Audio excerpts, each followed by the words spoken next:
Hey guys, welcome back to my channel. In this video, we're going to go through all of the topics that have a very high chance of coming in paper 2 and come in paper 1. If you feel like I've repeated a topic, please let me know in the comments below. But I think these are like all of the topics based on what you guys told me in the comments didn't come in paper 2. Obviously, some topics get repeated, which includes indices, algebra, and trigonometry. But other than that, like everything that is in this paper didn't come in paper 1. So start with this and see how you can learn to solve these questions with ease. So I heard paper 1 did not include constructions. You can definitely get a question on constructions. They can ask you to either create the perpendicular bisector on the or the angle bisector. In this document, I've included both of them. So in case either of them comes, you know how to create it. And the best part about this question is just the calculation, you just have to draw it, and it's not that hard. Even if it's a 2-mark question, it can easily change your grade, because these 2-3 mark questions that we tend to ignore, these are the ones that change your grade and even save your grade actually. So I'm going to show you how to draw the perpendicular bisector. So this is what you need to do. Perpendicular bisector, what we're going to do is we're going to first draw a line. Let's say the DE line that's given, that is 6 centimeters, okay? Let's say. Now what you'll do is you'll take your compass, put it at the end over here of the line, and open it to more than half of the line. So if the line is 6 centimeters, half of the line is 3 centimeters. So you can open it to 3.5 centimeters. Then what you'll do is you'll draw an arc like this, and then repeat the same steps from the other end of the line and draw another arc like this. You don't need to draw full circle, just like an arc's halfly drawn arcuate, as long as the two arcs are intersecting. Once you've done that, now we're going to see that this half of the line is right in the middle of the intersection of the arcs, which means that it's correctly bisecting the line. A perpendicular bisector means that it's a line that's drawn perpendicular to another line, and it's dividing the line into 2 equal parts. So this line is going to be drawn, which is going to pass through the intersection of the arcs, and it's going to equally divide the line into 2 equal parts. Let's just put this. Yep, this is our line. So that is your perpendicular bisector. So you can easily score these 2 marks if you get this right. There's no calculation, nothing. You don't need to memorize the formula. You just need to draw these arcs. You need to use a ruler, compass, and a protractor. If you're not using them, then it's going to be incorrect. Next, your angle bisector. Again, very simple. You just need to draw a few arcs. I'm just going to show you how to draw that as well. So let's draw our lines first. So what you'll do is, let me just draw roughly 2 lines. So this is one line and the other is shorter than this.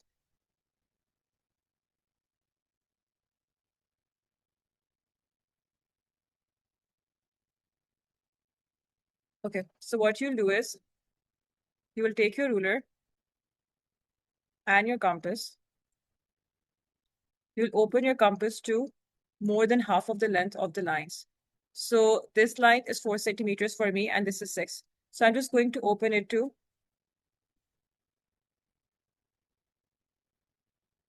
3.5. Okay. I put it over here and I draw an arc over here and here. So this is my arc. Using the same distance, I put the compass over here and draw another arc. Then I put it over here and I draw another arc. So your intersection of the 2 arcs is going to be connected with a ruler to the center of the lines.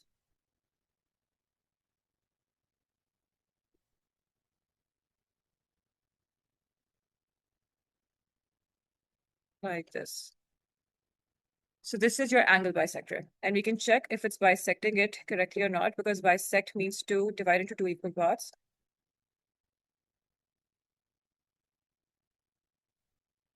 So we can see that the total angle is 52, I think. And this is 26.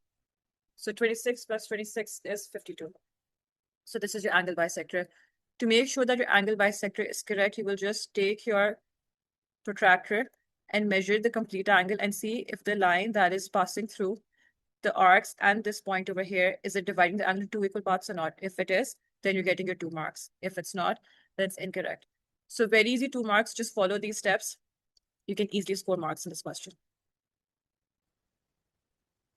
Now we have algebra. So solve 8 minus 2x over 3 minus 2x minus 3 over 2 equals to 4. Show clear algebraic breaking. So what you will do is whenever you have fractions with unlike denominators being added or subtracted, first step is to make the denominators equal. So we can multiply the first fraction by 2 and the second fraction by 3 because the lowest common multiple of 2 and 3 is 6. So 2 times 8 minus 2x over 6 minus 3 times 2x minus 3 over 6 equals to 4. Expand the brackets. 16 minus 4x minus 6x plus 9 over the common denominator, which is 6. The biggest mistake most kids make is that they don't use the negative sign with 3. Like they would put the negative sign in the middle as it is and multiply 3 with 2x and 3 with negative 3. And because of that, this term does not get the negative sign. So you have to make sure the negative sign becomes a part of this 3, and then you're expanding the bracket using negative 3, not positive 3. Now we collect the like terms. Negative 10x plus 25 over 6 equals to 4. Cross multiply to get as a fraction. So we got 24 over here. Take the 25 to the other side. So 24 minus 25. Negative 10x equals to negative 1. X equals to negative 1 over negative 10, which is 1 over 10. So these are your easy 3 marks. Just remember that when we're adding or subtracting fractions with unlike denominators, you have to make the denominators equal first. Then you expand the brackets in the numerator. Make sure that you're including the negative sign with the number over here. And then you just cross multiply again to get the fraction, collecting like terms and making x a subject to find the value of x. Then interquartile range. Max kept a record of the marks he scored in each of the 11 spelling tests he took one term. Here are his marks. So we have to find the interquartile range of the marks. So to find the interquartile range of the marks, first we need to rearrange the data set in ascending order. So to start from the smallest, end with the largest, and then see what is the middle value, what is the lower quartile, and the interquartile.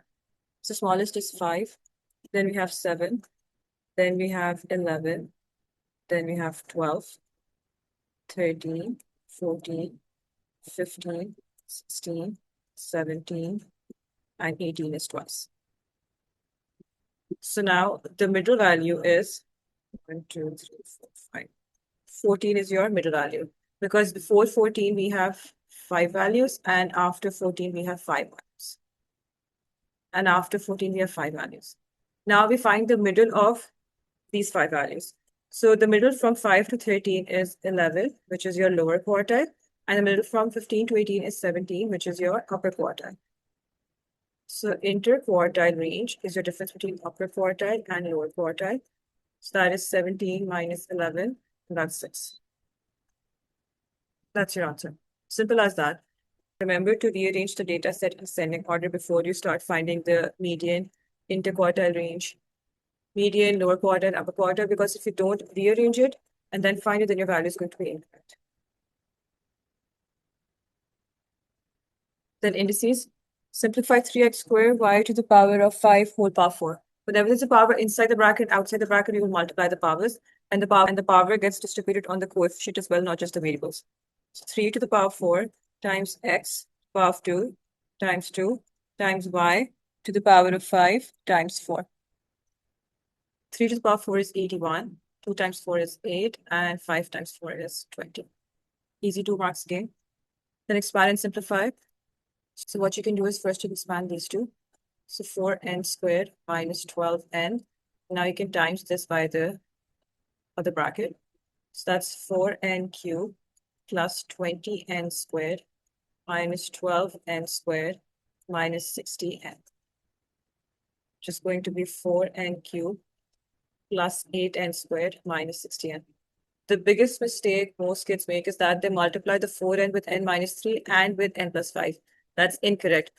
You multiply the 4n with just one bracket. Why? Because let's say we're multiplying 4 times 6 times 5. We're multiplying 3 numbers. We don't multiply 4 with 6 and 4 with 5 when you're multiplying 3 numbers. We just multiply 4 with one of these and then multiply the result with the third number. So take the brackets as numerical values. So 4n gets multiplied with just one bracket and that's it. Then you multiply the result of that with the other bracket. Then factorize 4c squared minus 9d squared. So whenever we have two square terms being subtracted, we always use difference of perfect squares.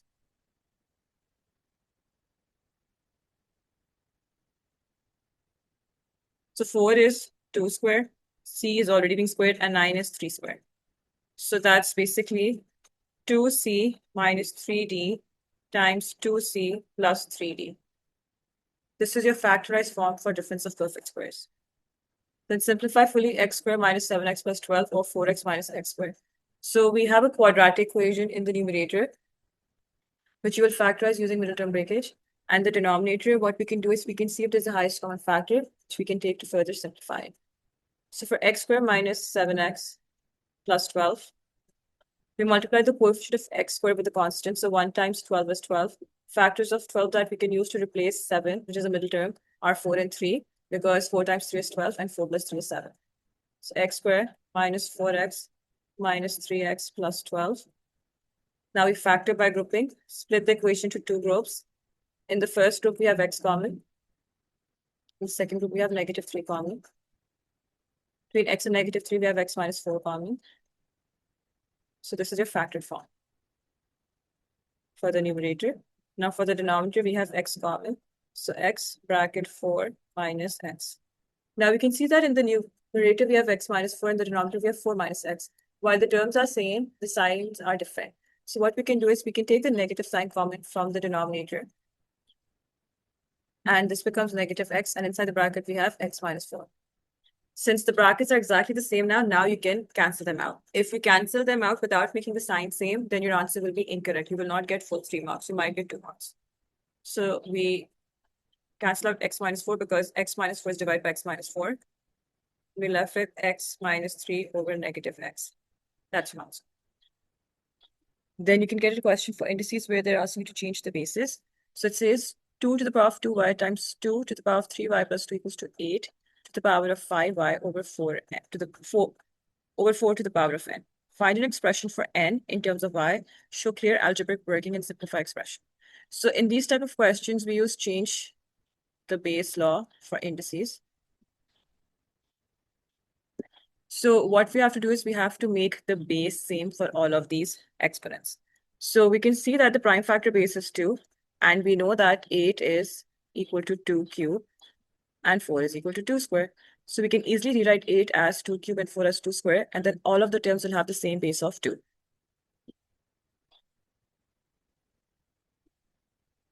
So that's 2 cube whole power 5y and 2 square and 2 square whole power n. So now whenever we have similar bases being multiplied, we add the powers. So 2 to the power of 2y plus 3y plus 2. When there's a power inside the bracket and outside the bracket, we multiply the powers. So that's 2 to the power of 5y plus 2. Whenever we have similar bases being divided, we subtract the powers. Now, when the numbers exist singularly on both sides of the equal to sign and the bases are the same, we can put the powers equal to each other. So that's 5y plus 2 equals to 15y minus 2n. Collect the like terms on each side. So 2n equals to 15y minus 5y minus 2. That's 10y minus 2. So n would be 5y minus 1. That is the expression for n in terms of y. So main thing is you change the base law. If you're not applying that and just using the other rules of indices to solve it, your answer will be incorrect. You will not get full 4 marks. And these are easy 4 marks, only if you're changing the base initially. The trigonometry can easily be repeated in paper 2. It says triangle PQR is given and S is the point on PR such that angle RSQ is 90 degrees, RQ is 15, RS is 10, and PS is 5. Work out the length of PQ. So we're going to use Pythagoras over here because we have right angle triangles and we don't have any angles given. So first we're going to use QRS to find QS and then use that in PQS to find PQ. So let me highlight the triangle first.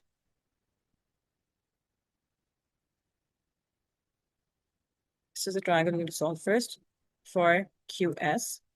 So this is your hypotenuse And these are your opposite and adjacent. So 14 squared equals to 10 squared plus QS squared. So 14 squared minus 10 squared equals to QS squared, which is going to give us 96. So square root of 96 equals to QS, and that is 9.79.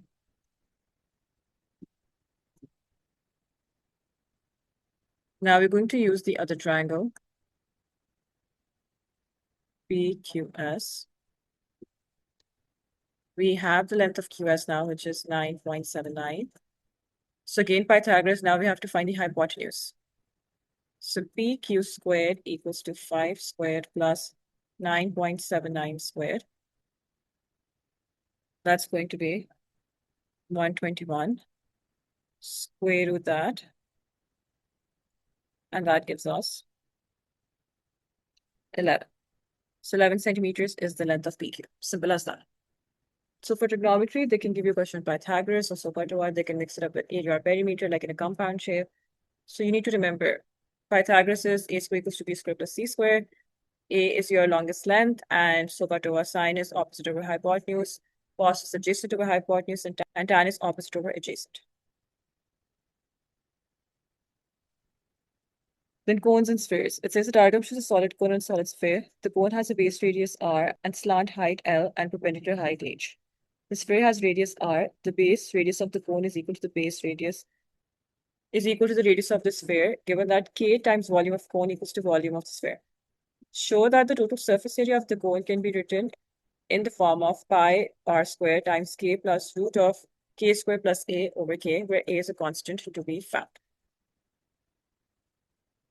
Okay, so we're talking about total surface area, then we have something for the volume, and we have no numerical values in variables. So firstly, volume of cone, the formula is given in the formula sheet as well, is 1 over 3 pi r square h. Volume of sphere is 4 over 3 pi r cube. K times volume of cone is equal to volume of sphere. So K times 1 over 3 pi r square h equals to 4 over 3 pi r cube. So if we move the 1 over 3 pi r square to the other side, we'll have 4 over 3 pi r cube times 3 over pi r square h. So if we simplify that, we get 4 r over h. Because the 3 gets cancelled out. Because the 3 gets cancelled out, the pi gets cancelled out, and r cubed divided by r square is r, and h comes as it is. So this is what k equals to. Okay, now for the surface area of the cone, we have a circular face, so that's pi r square, and then we have L, so that's pi r L for the curved part. Curved surface pi r L, and the base is pi r square. Now we can see that the total surface area thing that they want us to find is not in terms of L, which means we have to replace L with h and r. So if we use Pythagoras, again, we know that if we make a line over here, this is your height and this is your slant height. So L square equals to h square plus r square. So L is going to be h square plus r square rooted.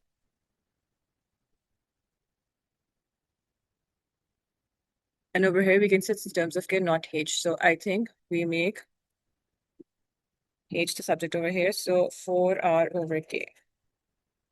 We're going to use that to replace it in the surface area formula. So L would be 4r over k whole square plus r square, which is 16r square over k square plus r square. Okay, this goes over here. So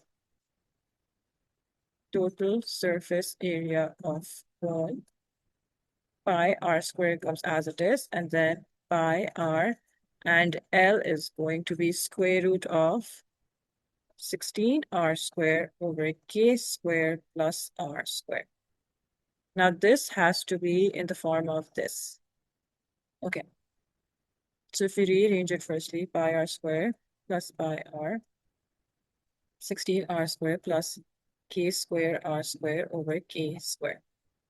They took pi r common, so pi r common outside over here. So that's r plus root of 16r squared plus k squared r squared over k squared. We can take this square root of k squared,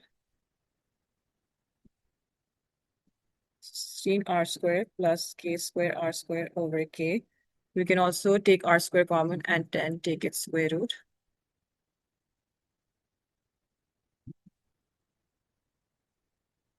Sixteen plus k over k. So then square root of r squared is r. So we have this r outside the root now. Okay, so we can see that it was pi r squared common, so we can take this r common. And that's 1 plus root of 16 plus k over k. Now this k is the full denominator. Yep, so the 1 gets multiplied with k.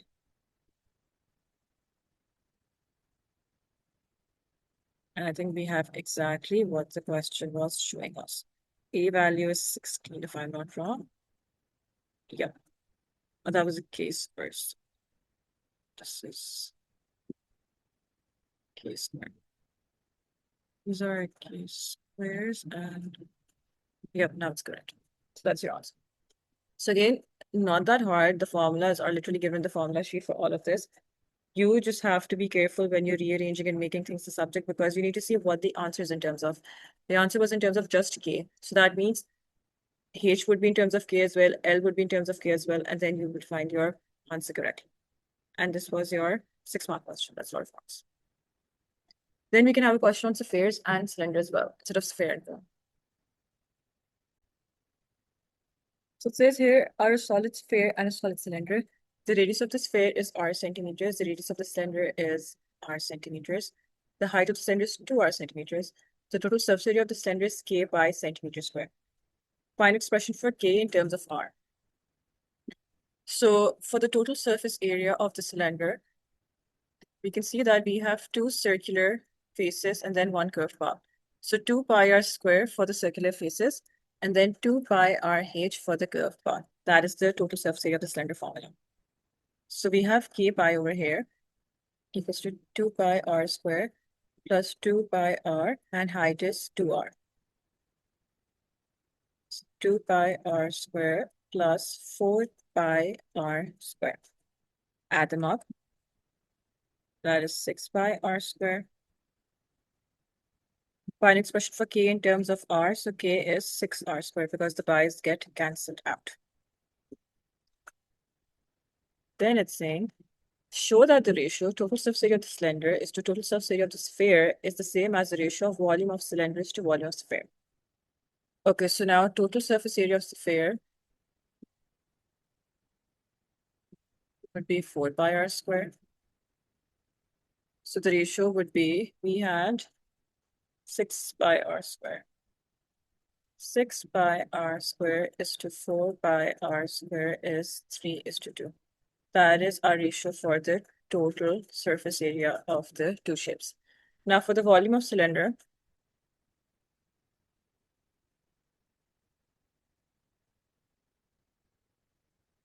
pi r square h. Height is 2r, so that's going to be 2 pi r cubed. Volume of sphere 4/3 pi r cubed. So now when you create the ratio, 2 pi r cubed is to 4/3 pi r cubed. Multiply both numbers by 3 to get rid of the fraction. That's going to be 6 pi r cubed is to 4 pi r cubed. Pi r cubes gets cancelled out, so it's 6:4. And that simplifies to 3:2. So that is same as this. That's your answer. This is what you had to prove. So again, very straightforward. Then surds. I don't know if surds came in for 1 or paper 2. Some said it didn't, some said it did. So I'm still putting the question just in case it didn't. It says show that root of 8 over root of 8 minus 2 can be written in the form of n plus root n, where n is an integer. Show very clearly. So to rationalize the surd, what we do is we multiply and divide the fraction by the denominator, but with the opposite sign in the middle. So using the conjugate. So root of 8 plus 2 over root of 8 plus 2. So we times the numerator with the numerator and denominator with the denominator. For the denominator, you can either expand the brackets or just use difference of perfect squares. So you can just easily rewrite the denominator as root 8 whole squared minus 2 squared. Again, if you expand the bracket, you'll get the same thing. If you use difference of perfect squares, same thing. So we have root 8 whole squared plus 2 root 8, which is 8 plus 2 root 8 over 8 minus 4. 8 plus 2 root 8 over 4. So we can rewrite root 8 as 2 root 2, which is prime factorized it. So 8 divided by 4 is 2, 4 divided by 4 is 1, and root 2. So it's exactly in the form given the question n plus root n, where n is 2. That's your answer. So for these type of questions, you have to make sure that your answer is in the format given the question. If it's not, then you will not get full marks, even if everything else is correct. Then histograms. It says histogram shows information about the ages of all the passengers traveling on a plane. No one on the plane is older than 80 years. 24 passengers on the plane are aged between 40 and 60 years. 40 and 60 years is this bar. So we have 24 passengers who are aged from 40 and 60. Work out the total number of passengers on the plane. So using this information, we're going to figure out the frequency density value for 40 to 60, and then use that to figure out the scale and then the individual frequency values for each of the bars to find the total number of passengers. So frequency density has the formula of frequency over class width. Frequency is 24 and class width is going to be the difference of 60 minus 40, which is 20. So that is 1.2. So this number over here is 1.2. So that means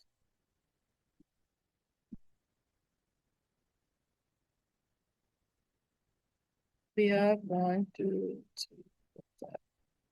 This is going to be 1, and each small square equals to 0.2.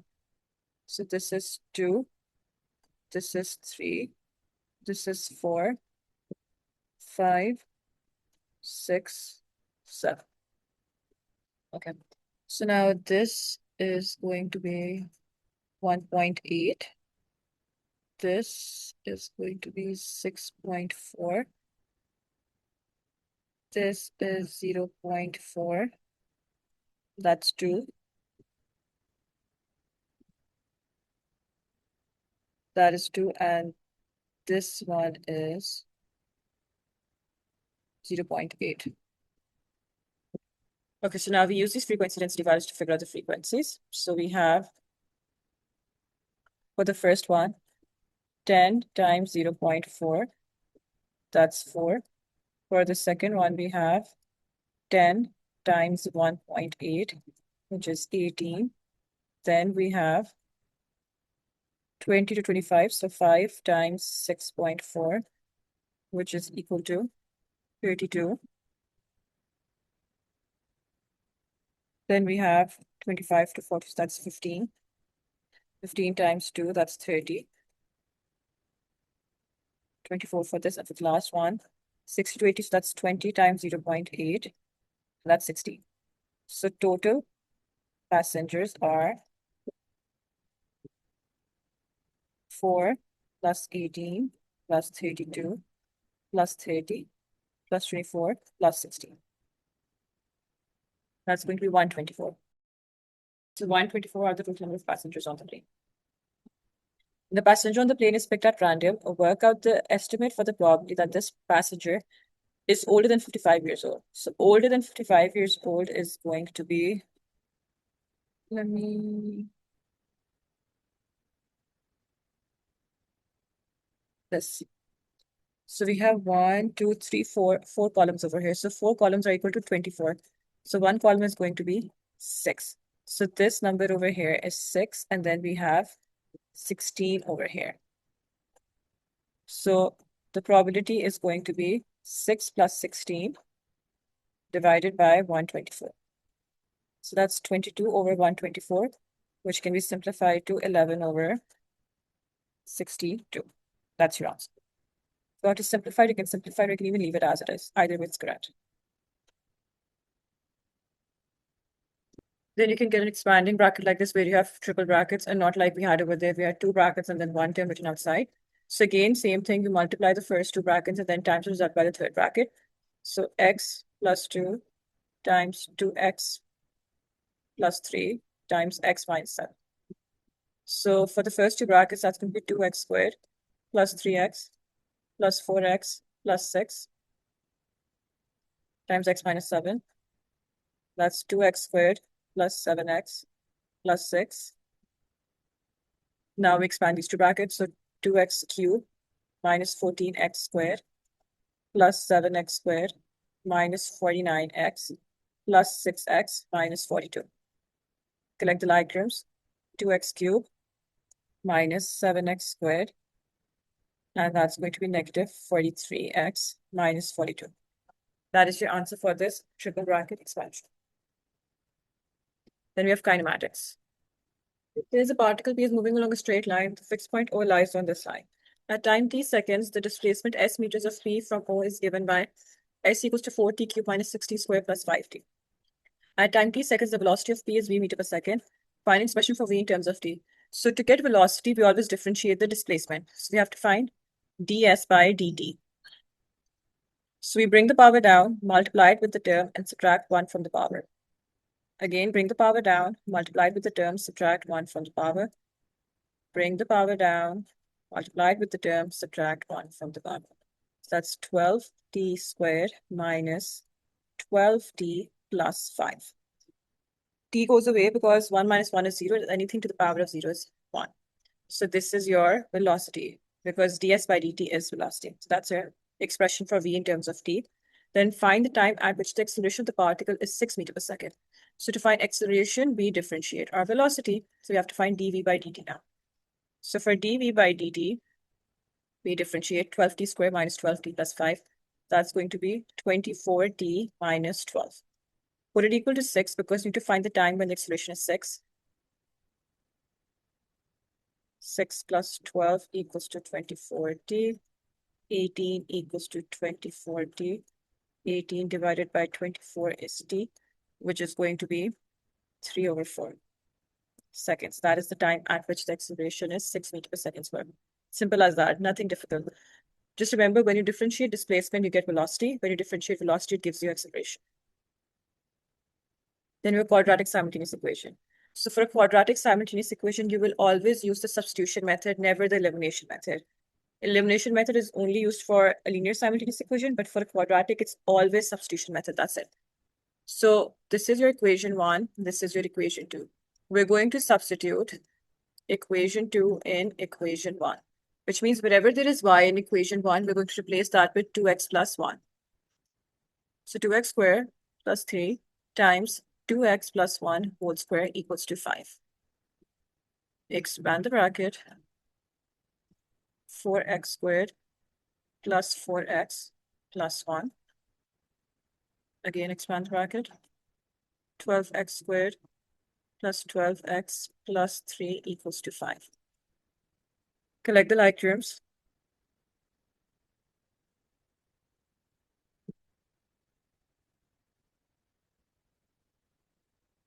This is what we have now. We have to solve this quadratic equation to find the value of x. I'm going to divide everything by 2 to simplify it. So that's 7x squared plus 6x minus 1. 7 times 1 is 7. Factors of 7 that we can use to replace 6 are 7 and 1. So 7x squared plus 7x minus x minus 1 equals to 0. In the first 2 terms, you have 7x common. So x plus 1 in the bracket. In the last 2 terms, you have negative 1 common. So x plus 1 in the bracket. Between 7x and negative 1, we have x plus 1 common. So 7x minus 1 goes in the bracket. So one value of x is -1 and the other is 1/7. Now we find the corresponding y values by substituting these values in the second equation. So at x equals to -1, y is going to be 2 times -1 plus 1, -2 plus 1, and that's -1. This is your y when x is -1. And at x equals to 1/7, y is 2 times 1/7 plus 1, 2/7 plus 1. That's going to be 2 plus 7/7, which is 9/7. That is your value of y when x is 1/7. Simple as that. Nothing difficult. Just remember you have to use the substitution method first. Make the equation in terms of one variable. Then you factorize that quadratic equation. And once you have your values, you put it back into the other linear equation to find the values of y. Then bearings. It says a boat sails from point X to point Y and then to point Z. Y is on a bearing of 280 degrees from X and Z is on a bearing of 220 degrees from Y. The distance from X to Y is 3.5 kilometers and the distance from Y to Z is 6 kilometers. Work out the bearing of Z from X, giving your answer correct to one decimal place. So Y is on a bearing of 280 from X. So if this is X, Y is over here because it's on a bearing of 280 degrees. So we draw the compass at X, and when we measure the angle in clockwise direction from the north of X to its line connecting X and Y, this is 280 degrees. It's in the fourth quadrant. Then Z is on a bearing of 220 from Y. So 220 from Y is going to be over here. That is Z. So now if we connect them,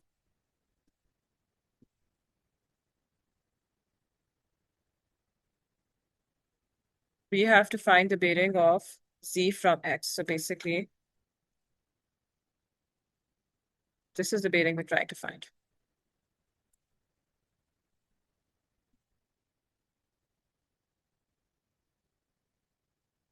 So to find this bearing, let's first label everything else. So we know this entire thing is 220. This is 280. We have the distance. X to Y is 3.5 kilometers. Y to Z is 6 kilometers. So what we can do is that if we subtract 180 from 280, that would give us all of this angle. So 280 minus 180, and that is 100. So this angle is 100 degrees. So we know in bearings, the knots are parallel to each other. So this knot is parallel to this knot. So which means alternate angles are also going to be equal to each other because in parallel lines, alternate angles are equal. So this is 100. This is also going to be 100. So which means to find this remaining angle over here, we're going to do, it's called angle ZYX. Yeah, we're going to do 220 minus 100, which is 120 degrees. So this angle over here is 120 degrees. Now that we have two lengths and the angle between, we can easily find the third length using cosine rule. And once we have that, we can figure out this angle over here using sine rule and subtract that from 280 to get the bearing of Z from X. Let's start with using cosine rule first. XZ squared equals to 6 squared plus 3.5 squared minus 2 times 6 times 3.5 cos of 120. That's going to give us 69.25. Then we're going to square root that, and that equals to 8.32 kilometers. Now that we have that, we're going to use the sine rule to find this angle over here. So for this angle, we're going to do 8.32 over sine of 120 because you have one complete pair of angle and length. Opposite length to the angle is your one complete pair. And over here, we'll do 6 over sine of angle x. So that's going to be sine of angle x equals to 6 times sine of 120 divided by 8.32. Sine of angle x equals 0.6245. So x is going to be sine inverse of this. And that's going to give us 38.64. So now for the bearing, which has to be correct to one decimal place, we minus this angle from 280. And that will give us the bearing.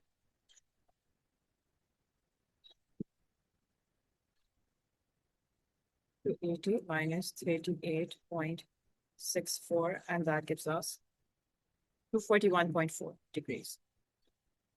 That is the bearing of Z from X. That's your answer. Then the other type of question you get for sine and cosine is that you get a quadrilateral like this, and they can ask you to find the area or like the missing length or something. So to find the area of the quadrilateral, obviously we can see that we will use the area of triangle that's given the formula sheet. This one, area equals to 1/2 AB sine of angle C. The reason why we'll be using this formula is because we are dealing with non-right angle triangles, not right angle triangles. So it's a right angle triangle, we do half times base times height. But in this case, it's half times AB sine of angle C. This formula is applicable when you have two lengths and the angle between them. Over here, we don't have that. So we need to figure out like this length and this length so that we can find the triangles. So that we can find the area of these triangles and then add them to get the area of the quadrilateral. So first I'm going to focus on this triangle over here, triangle ABD.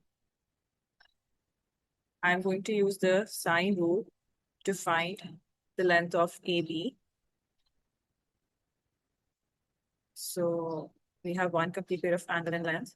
So 9.3 divided by sine of 58 equals to BD over sine of 97. So we can begin finding BD first, and then we can find AB. For the length of AB, we need angle D, and angle D will be 180 minus 97 minus 58, which equals to 25 degrees.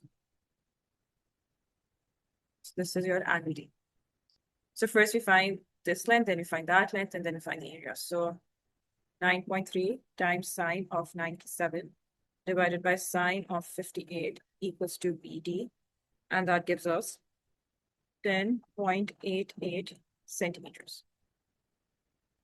I find angle AB. I find the length of AB. So that is going to be, again, 9.3 divided by sine of 58 equals to AB over sine of 25. Cross multiply again. Make AB the subject because that's what we're trying to find. And that's going to give us 4.63 centimeters. So now I find the area. So area of ABD is going to be half times the two lengths. So 9.3 and 10.88 times sine of 97. That equals 50.21 centimeters squared. Then we find the area of triangle DBC. 1/2 times 11.2 times 4.63 times sine of 47. Two lengths and the angle between them. Let me label this as well, 4.63 and then 10.88. So that gives us 18.96. So total area is going to be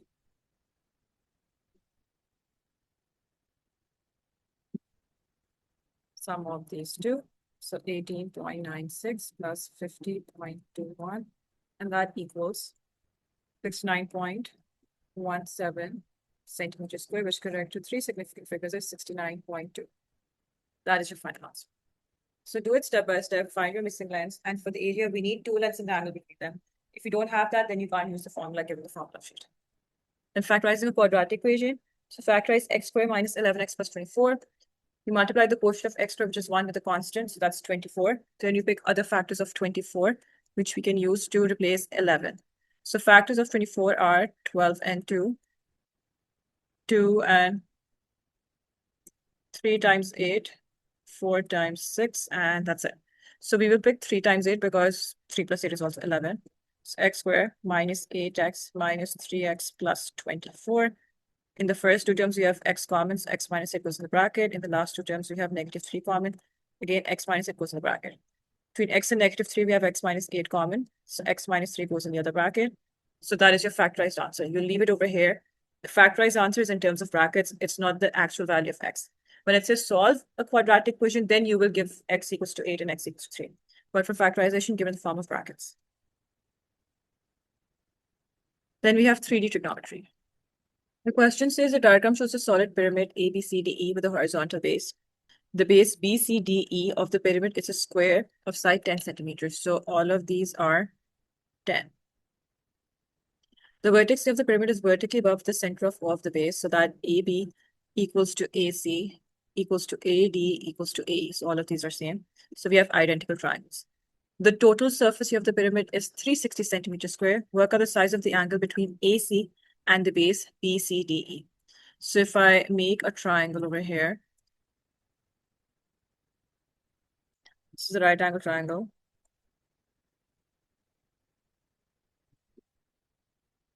And this is the angle that we're trying to find. So we have the total surface area, so we can use that to figure out the height of the triangles, like, this length. And that we can use to figure out AC. And then once we have that, we can figure out the angle, obviously. So 360 is equal to the square base, which is 10 times 10, and then plus 4 times the triangle. So half times the base, which is 10 times the height. This is the height. So let's figure out the height first. So that's 360 minus 100 equals to 20h. 260 divided by 20, which is 13 centimeters. That is your height of the triangular faces. Now, if I draw a triangle over here, this over here is A.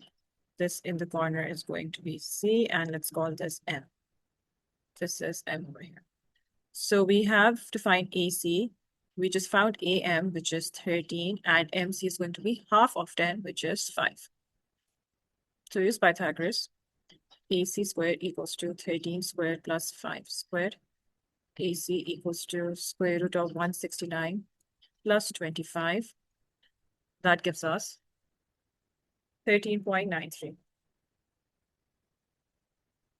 centimeters. That is AC. So now that we have AC, we can make another triangle, which I've drawn already, the yellow one, and then just work on finding the angle. We have the height of the pyramid. No, we don't have the height of the pyramid, but we can find the length of OC. Yep, we can figure that out. So for the length of OC, we make a right angle triangle in the base. This is 10, this is 10, this is O, this is C. So OC is going to be 10 squared plus 10 squared, which is going to be square root of 200, and that equals 14.14. So that is, wait, that's not OC, that's AC, sorry. OC would be half of it. E, okay. So OC would be half of EC. So that's 14.14 divided by 2, which is 7.07 centimeters. Now we can easily use the triangle OAC. AC was found to be 13.93. OC is 7.07. We have to figure out this angle. We have the hypotenuse and we have the adjacent. So we use cos theta equals to 7.07 divided by 13.93. That's going to give us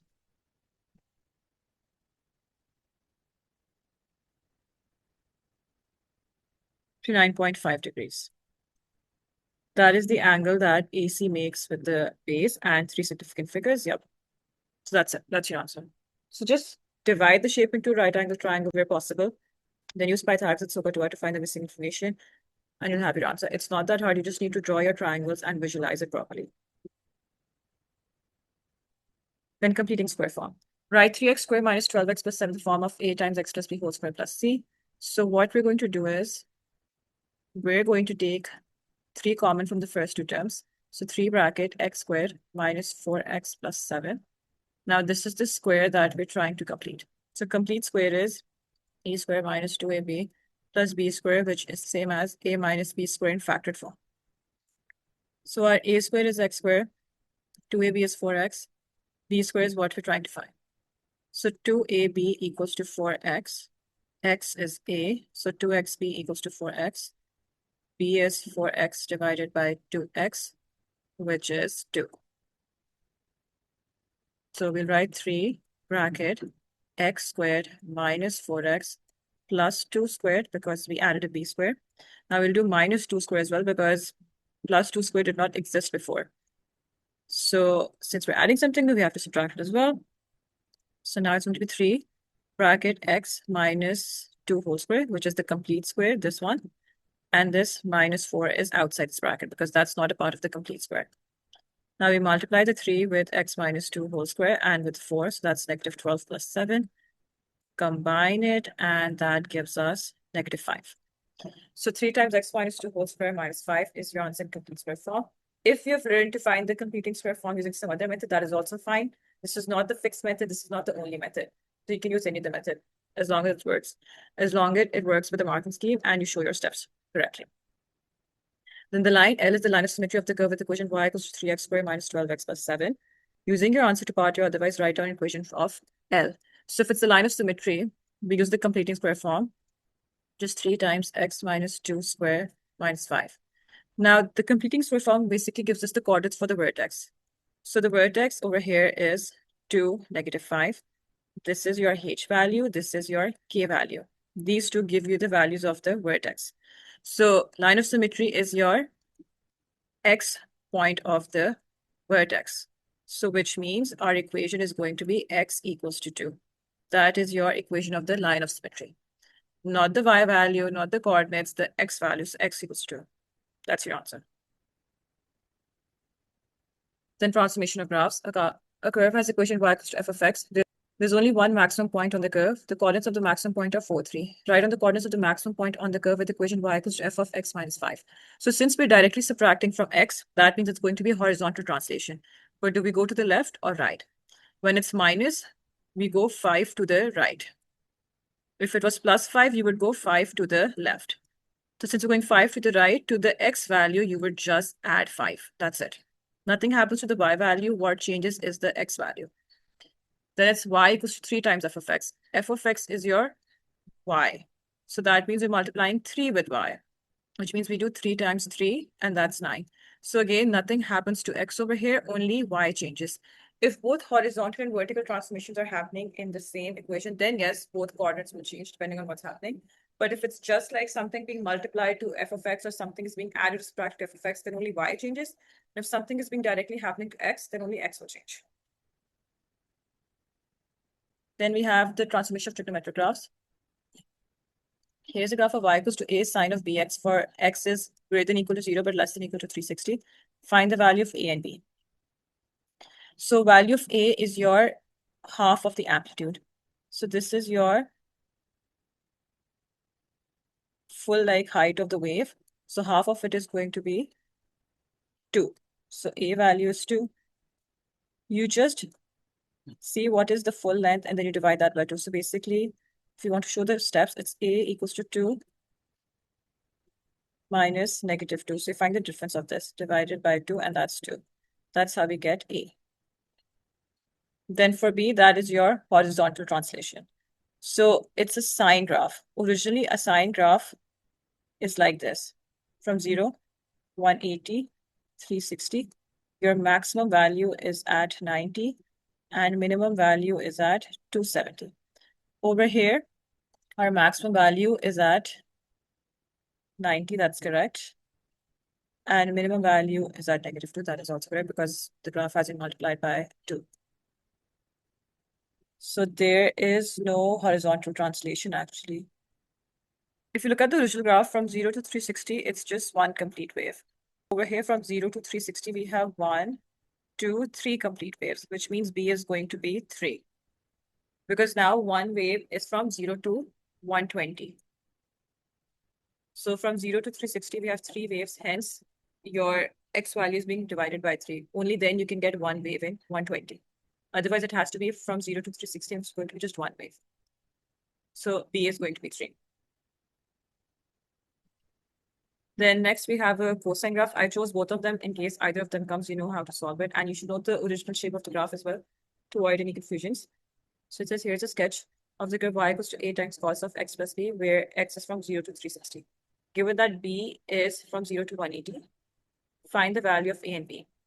So originally your cos graph is like this. Maximum value is +1, minimum value is -1. This is at 180 and this is at 360. So our maximum values are 2 and -2, which means a is going to be again 2 minus -2 over 2, which is 2. So a is 2 because the entire graph is being multiplied by 2. Hence the maximum minimum value are 2 and -2, not 1 and -1. And for b, we can see that our minimum value is at 45 at 180, which means the graph has shifted 135 units to the left. So when it goes to the left, that means we're adding something. So B is going to be 135 degrees because the graph has shifted 135 degrees to the left. If it was 135 degrees to the right, it would be -135 here. So again, transformations, like same logic, but now it's just a trigonometric. But now it's just a trigonometric graph, not a normal function. Then we have upper bounds and lower bounds. It says x equals to 6a over b minus a. A is 3.46 correct to 3 significant figures. B is 6.3 correct to 1 decimal place. Work out the upper bound for the value of x. Give your answer as a decimal correct to 3 significant figures. Show you're working clearly. So we have to find the upper bound of x, which means the numerator is going to be the upper bound and denominator is going to be the lower bound. Now over here we have division and subtraction happening in the same equation. So if we're trying to find the lower bound of b minus a, then for that, it would be lower bound of b and upper bound of a. Because lower bound minus upper bound gives us the lower bound. Upper bound minus lower bound gives us upper bound. So for you to be fully aware of like the distinction between what's happening when you're adding, subtracting, multiplying, or dividing, I would recommend you check out the video above. In this video, I've discussed all of the upper bound, lower bound questions using past papers. So now for the upper bound of a, we know that a is 3.46 correct to 3 significant figures. So when you have significant figures, what you do is you first identify what the significant figure is. 3 significant figures, so third significant figure is 6. This is your third significant figure. Now we identify the place value of that significant figure, which is 0.01. So place value of 6 is 0.01. Whatever is the place value of the number that we're referring to, you divide that by 2 to find the degree of accuracy, which is 0.0005. So upper bound is going to be 3.46 plus 0.0005, which gives us 3.465.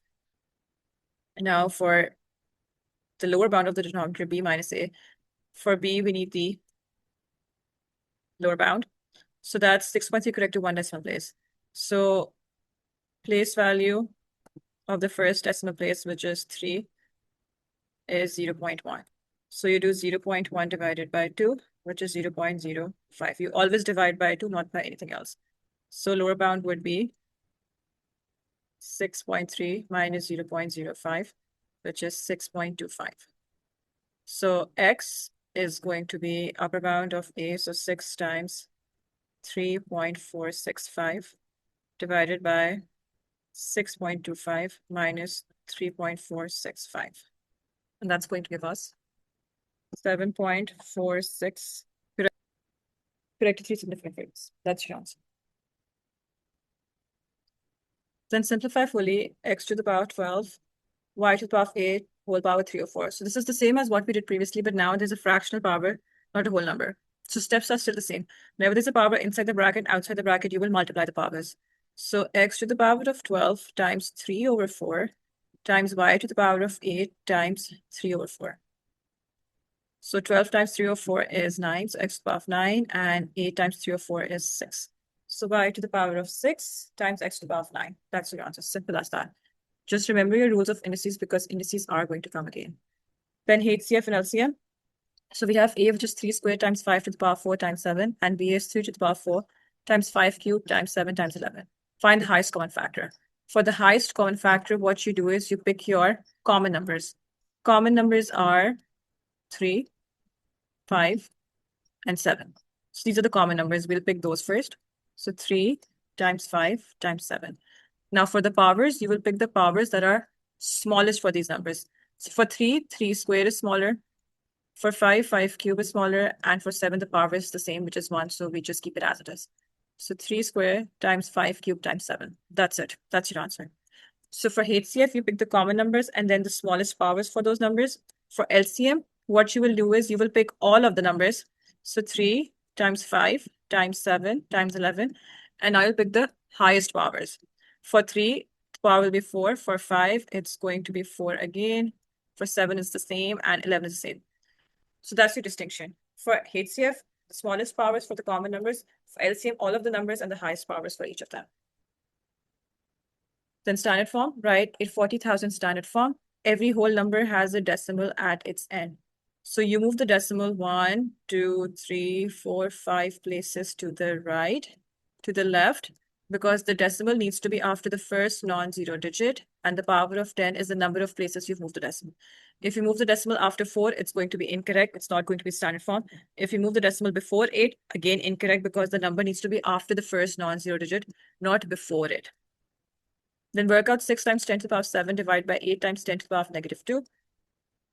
So basically, this is what you have. You can directly put this in the calculator as well.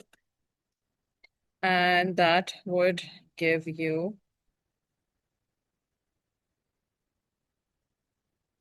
750 million. Answer needs to be in standard form. So 7.5 times 10 to the power of 8.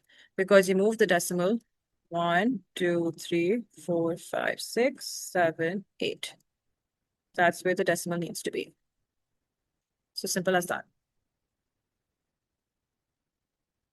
Then this question says the nth term of an arithmetic series is un with un is greater than 0 for all n. The sum to n terms of the series is Sn. Given that u4 is 6 and S11 is u6 whole square plus 80, find the value of u20. So what we're going to do is we're going to use these two to create two equations, find the value of the first term, the common difference, by solving them simultaneously, and then figure out the value of u20. Because without the first term and the common difference, you cannot find anything. So u4 is equal to a plus 4 minus 1 times d.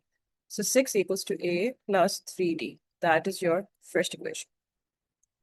Then we have S11 equals to 11 over 2 times 2a plus 11 minus 1 times d. The sum of n terms formula is given the formula sheet, but the nth term formula for the term is not given, so you have to memorize this formula. The nth term formula is a plus n minus 1 times d, where a is the first term, d is the common difference. So this simplifies to 11 over 2 times 2a plus 10d. Divide 2 and 10d by 2, so that's 11a plus 55d. That is S11. So u6 is going to be a plus 6 minus 1 times d. So a plus 5d, that is u6. So S11 equals to u6 whole square plus 18. That's 11a plus 55d equals to a plus 5d whole square plus 18. So that's 11a plus 55d.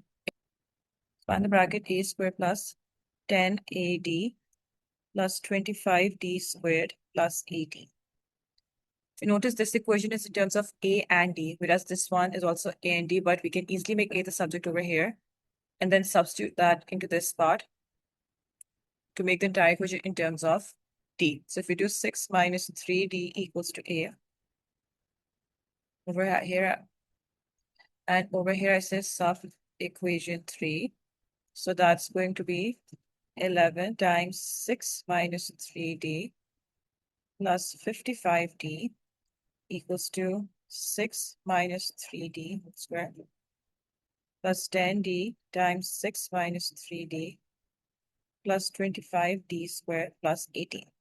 Let's simplify it so that it looks much easier. Expand bracket. 66 minus 33d plus 55d. Expand this bracket. 36 minus 36d plus 9d squared plus 60d minus 30d squared plus 25d squared and then plus 18. So that's 66 plus 22d on this side. 4d squared over here. And then for d, it's going to be 60 minus 36, that's 24d. And then we have 36 plus 89, which is 54. Collect all of the terms on one side. Now it's going to look much easier than it did before.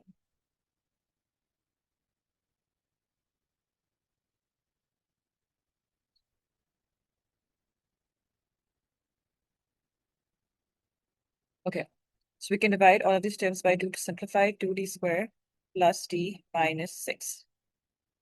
Now, 6 times 2 is 12. Factors of 12 that we can use to replace d are going to be 4 and 3. So 0 equals to 2d squared plus 4d minus 3d minus 6. The first two terms we have 2d common, so d plus 2 in the bracket. Last two terms we have negative 3 common, so d plus 2 in the bracket.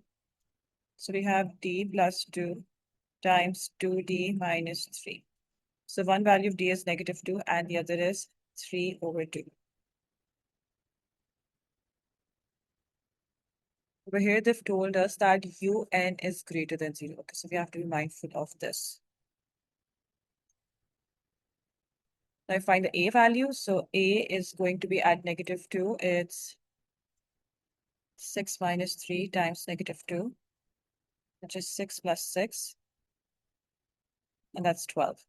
And add d equals to 3 over 2. A is 6 minus 3 times 3 over 2. 6 minus 9 over 2, which is 12.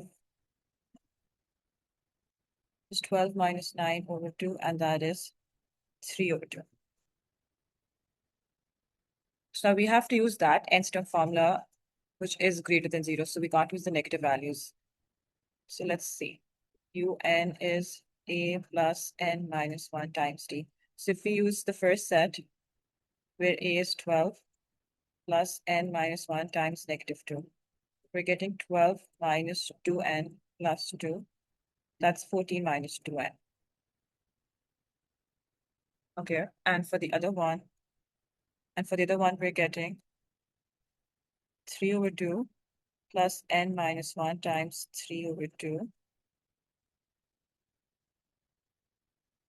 3 over 2 plus 3 over 2n minus 3 over 2. So that's giving me 3 over 2n.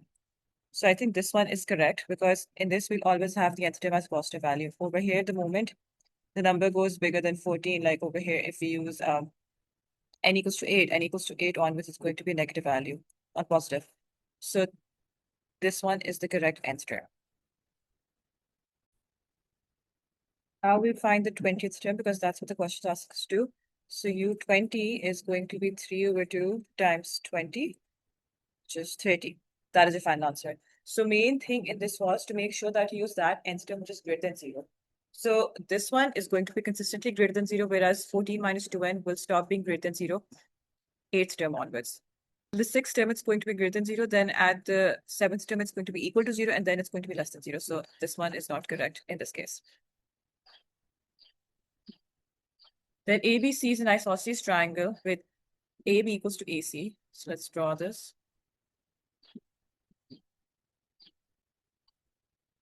These two are equal. B has the coordinates -1, 5.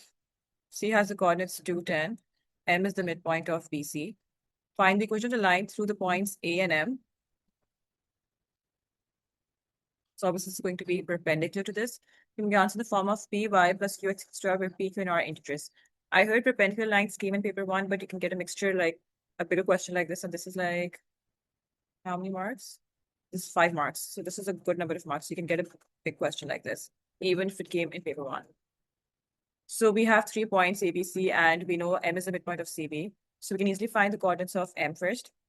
Then we can find the gradient of CB, which we can use to find the gradient of AM because both the lines are perpendicular. And once we have that, we can easily find the equation for the line AM without even having the coordinates of A because we would have the coordinates of M, which is enough. So first we find midpoint of BC.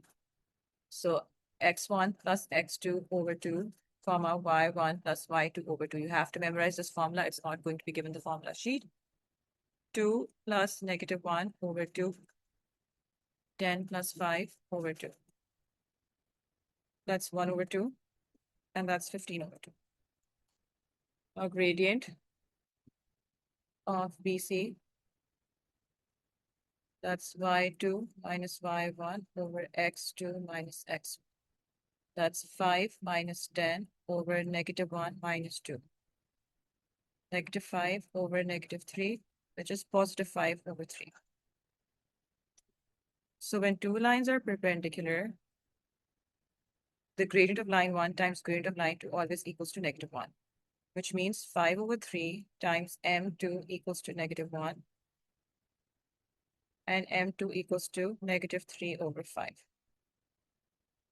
So we have the gradient, we have a point which is m. So m was 1 over 2 and 15 over 2, and m is negative 3 over 5. We use y equals to mx plus c. Y is 15 over 2, m is negative 3 over 5, x is 1 over 2 plus c. So that's 15 over 2 equals to negative 3 over 10 plus c. 15 over 2 plus 3 over 10 equals to c. Times this fraction by 5. That's going to be 75 plus 3. That's 78 over 10. So y equals to negative 3 over 5x plus 78 over 10. They want the equation in the form of py plus qx equals to r. So just multiply the entire equation by 10 to get to the fraction. So that's 10y equals to negative 6x plus 78. 10y plus 6x equals to 78 is your equation of the line. That's the final answer. Then depreciation, you can easily get a question that it says Henry buys a yacht for 150,000 euros. The yacht depreciates in value by 18% each year. Work out the value of the yacht at the end of 3 years, giving the answer correct to the next euro. Correct to the nearest euro. So I heard compound interest came in paper 1. So in paper 2, they can still give you percentages and depreciation being one of the questions. Depreciation formula is pretty much the same as the compound interest formula. The only difference is that now we're doing 1 minus r over 100 in the bracket. In compound interest, it was 1 plus r over 100. The reason why it's 1 minus r over 100 because we're decreasing in value now, not increasing. In compound interest, your invested amount increases in value. In depreciation, it decreases. So principal amount is 150,000, which is your initial amount, times 1 minus 18 over 100 to the power of 3. Just plug it in the calculator. And what we get is 82,705.2 euros. They want the answer correct to the nearest euro, so that's going to be 82,705. That's the final answer. Then transformation of shapes. So it says here is a shape P drawn on a grid of squares. On the grid, rotate shape P 180 degrees about the point negative 3, 2. Label the new shape Q. So your center of rotation is negative 3, 2. So we're rotating the shape about the center. So when we're rotating 180 degrees, what happens is that your horizontal and vertical distance of a point on the shape from the center remains the same. So this is 3 and 4. So it's going to be 3. So it's going to be again 4 vertically and 3 horizontally. So this is where this point comes. Then this one is going to be 1, 2, 3, 4, 5, 6 horizontally and 4 vertically. So 6 horizontally, 4 vertically. then this one is going to be 1, 2, 3, 4, 5, 6, 7. 7 vertically, so 1, 2, 3, 4, 5, 6, 7. And then the third point, which is this one, that's obviously going to be over here because in rotation, your size of the shape does not change, only the direction changes. So we connect this with straight lines. Please use the ruler to draw the shape. So this is your rotated shape, and this is Q. Then on the grid, translate shape P by the vector 10, 8, label the new shape R. So the translation vector is 10, 8, which means that we're going 10 to the right and 8 up. So if you pick one point like this one, so 10 to the right, 1, 2, 3, 4, 5, 6, 7, 8, and 8 up, 1, 2, 3, 4, 5, 6, 7, 8. So 10 to the right is 1, 2, 3, 4, 5, 6, 7, 8, 9, 10. And 8 up, 1, 2, 3, 4, 5, 6, 7, 8. This is where this point comes. So that means the remaining point is 3 to the right over here, and then 3 down, and then 5, then 6 over here, 1, 2, 3, 4, 6. So that's your translated shape. This is shape R. You just pick one point and move it 10 to the right and 8 up. And once you've put in your point, then you can easily draw the other points because the size of the shape, once again, is not changing. Only the place is changing. The direction is also the same. So if you notice, it's the same direction, same size, but it's just in a different place. So if you've located your one point correctly, you can automatically just draw the exact same size shape with that point, and that would be your translated shape. This is your triangle T and triangle U drawn on a grid of squares. Describe the single transformation that maps triangle T onto U. So now the size is changing, which means it's an enlargement. So that's the first thing you write, that it's an enlargement. So you already scored 1 point now. Now our next point is for the scale factor of enlargement. So for that, you pick two corresponding sides. If you pick this and this, we can see that this is 2 and this is 4. So 2 times 2 is 4, which means your scale factor is 2. Now, the center of enlargement. For the center of enlargement, what we do is we connect corresponding sides on the shape with straight lines.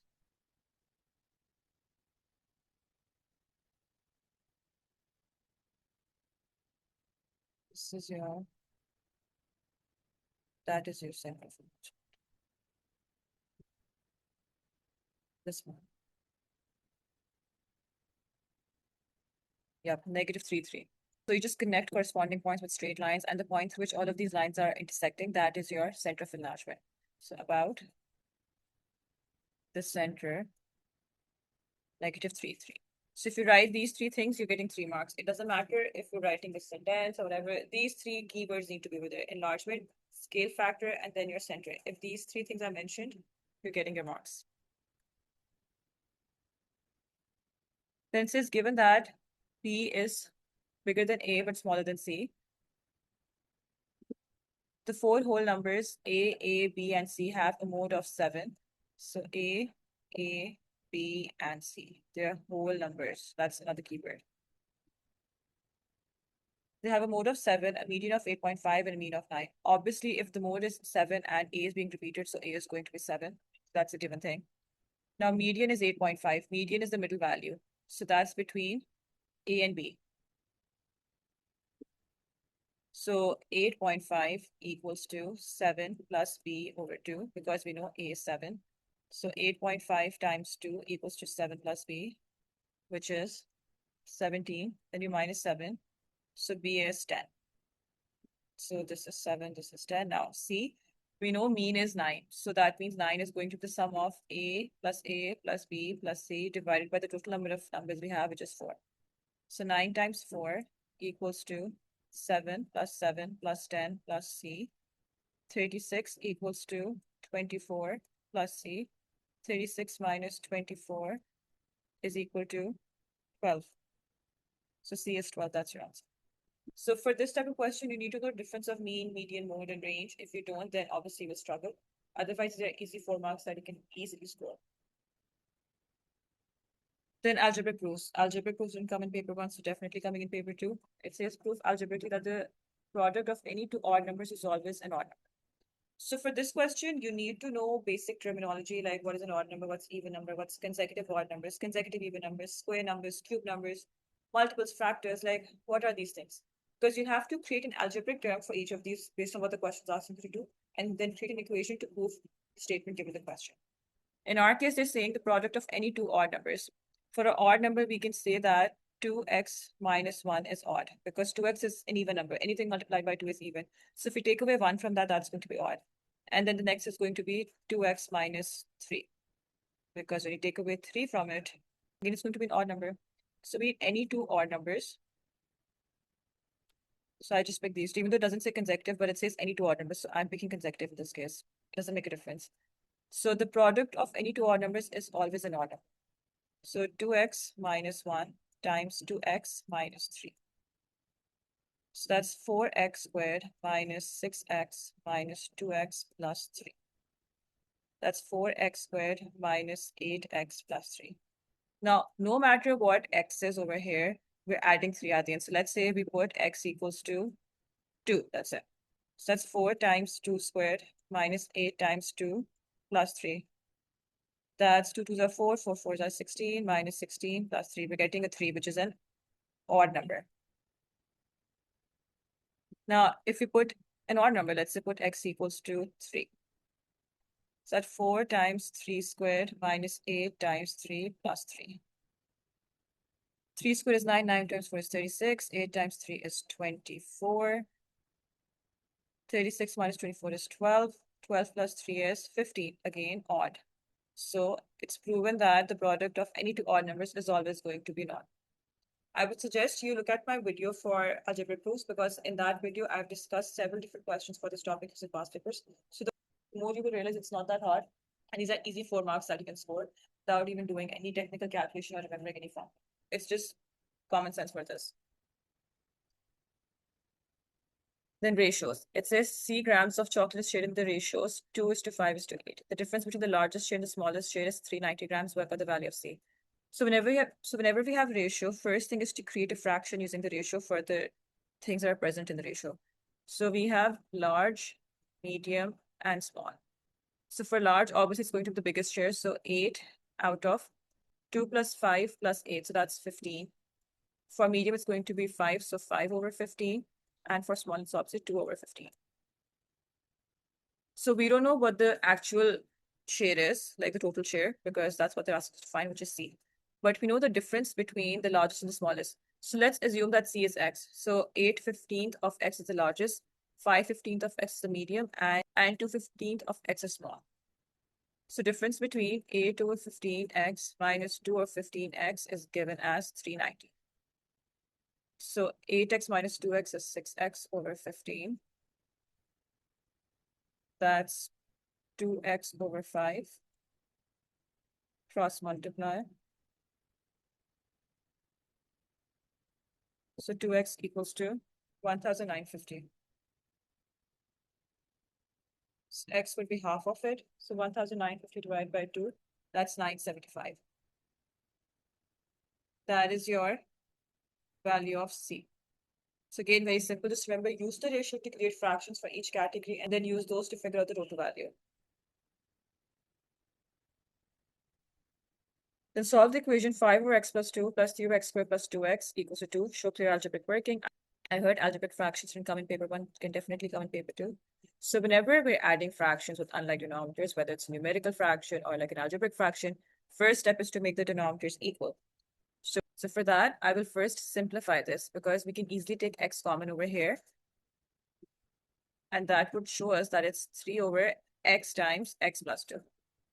So to make it simpler, we just need to multiply the first fraction by x now, not by x squared plus 2x. So that greatly makes the calculation easier.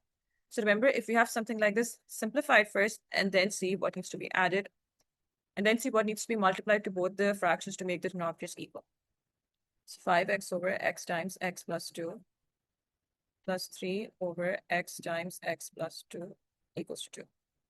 So that's 5x plus 3 over x squared plus 2x. Cross multiply to get into the fraction. 2 times x squared plus 2x. 2x squared plus 4x. Collect all of the terms on one side. And minus 3. Collect the like terms. 2x squared minus x minus 3. Now we solve this quadratic equation. 2 times 3 is 6. Factors of 6 that we can use to replace the middle term are also going to be 2 and 3. So 2x squared minus 3x plus 2x minus 3. The first two terms we have x common, so 2x minus 3. The last two terms we have plus 1 common, 2x minus 3. So then we have 2x minus 3 common between x plus 1. So one value of x is -1 and the other is 3 over 2. So that is your answer, literally. And this was 5 marks. These were easy 5 marks. You just had to make the denominators equal, then cross multiply, and then collect the terms on one side, simplify it, solve the quadratic equation, and you will have your answer. Then you can get a question on indices where there's a fractional power. So we have a power of 1 over 2 outside the bracket. Inside the bracket, we have 16 e to the power of 10 and f to the power of 6. So whenever we have power inside the bracket, outside the bracket, we multiply the powers, always. And the power gets distributed on the coefficient as well. So it's going to be 16 to the power of 1 over 2 times e to the power of 10 times 1 over 2 times f to the power of 6 times 1 over 2. 16 to the power of 1 over 2 is 4 because it's square root of 16. This becomes e to the power of 5 and f to the power of 3. That's it. Easy 2 marks, no complication. Just remember, power inside the bracket and outside the bracket gets multiplied. Then to identify different types of graphs, this can also definitely come because it didn't come in paper 1. So we have like these different graphs and they want us to match it with given equations. So complete the table below with the letter of the graph that could represent each given equation. Write each answer on the dotted line. So y equals to -2x plus 3. So that's a linear equation. That's the first thing you should know. Identify which type of equation it is. It's a linear equation. So then we see which ones show linear graphs. So we have G and C. Now the equation was y equals to -2x plus 3. Negative slope and the y-intercept is 3. Positive 3. So positive y-intercept is shown in this one. This is 3. Because over here, it's showing -3. So that's wrong. So that's why it's going to be C. Simple as that. Then y equals to -1 over x is your rational function. So for this, you need to know what type of graph is for rational function. The rational function is now this one. This is rational. And this is rational. Now, which one is for y equals to -1 over x? Y equals to -1 over x is this one. Because your curves are drawn in the quadrant where one value is negative and the other is positive. This is y equals to +1 over x because over here, positive, positive, and negative, negative also become positive. So this is for positive, this is for negative. Let me write this. Y equals to -2x plus 3 is this, and this is y equals to -2x minus 3. Now, next one is, so with this was f. Now, y equals to tan x. This is your trigonometric function.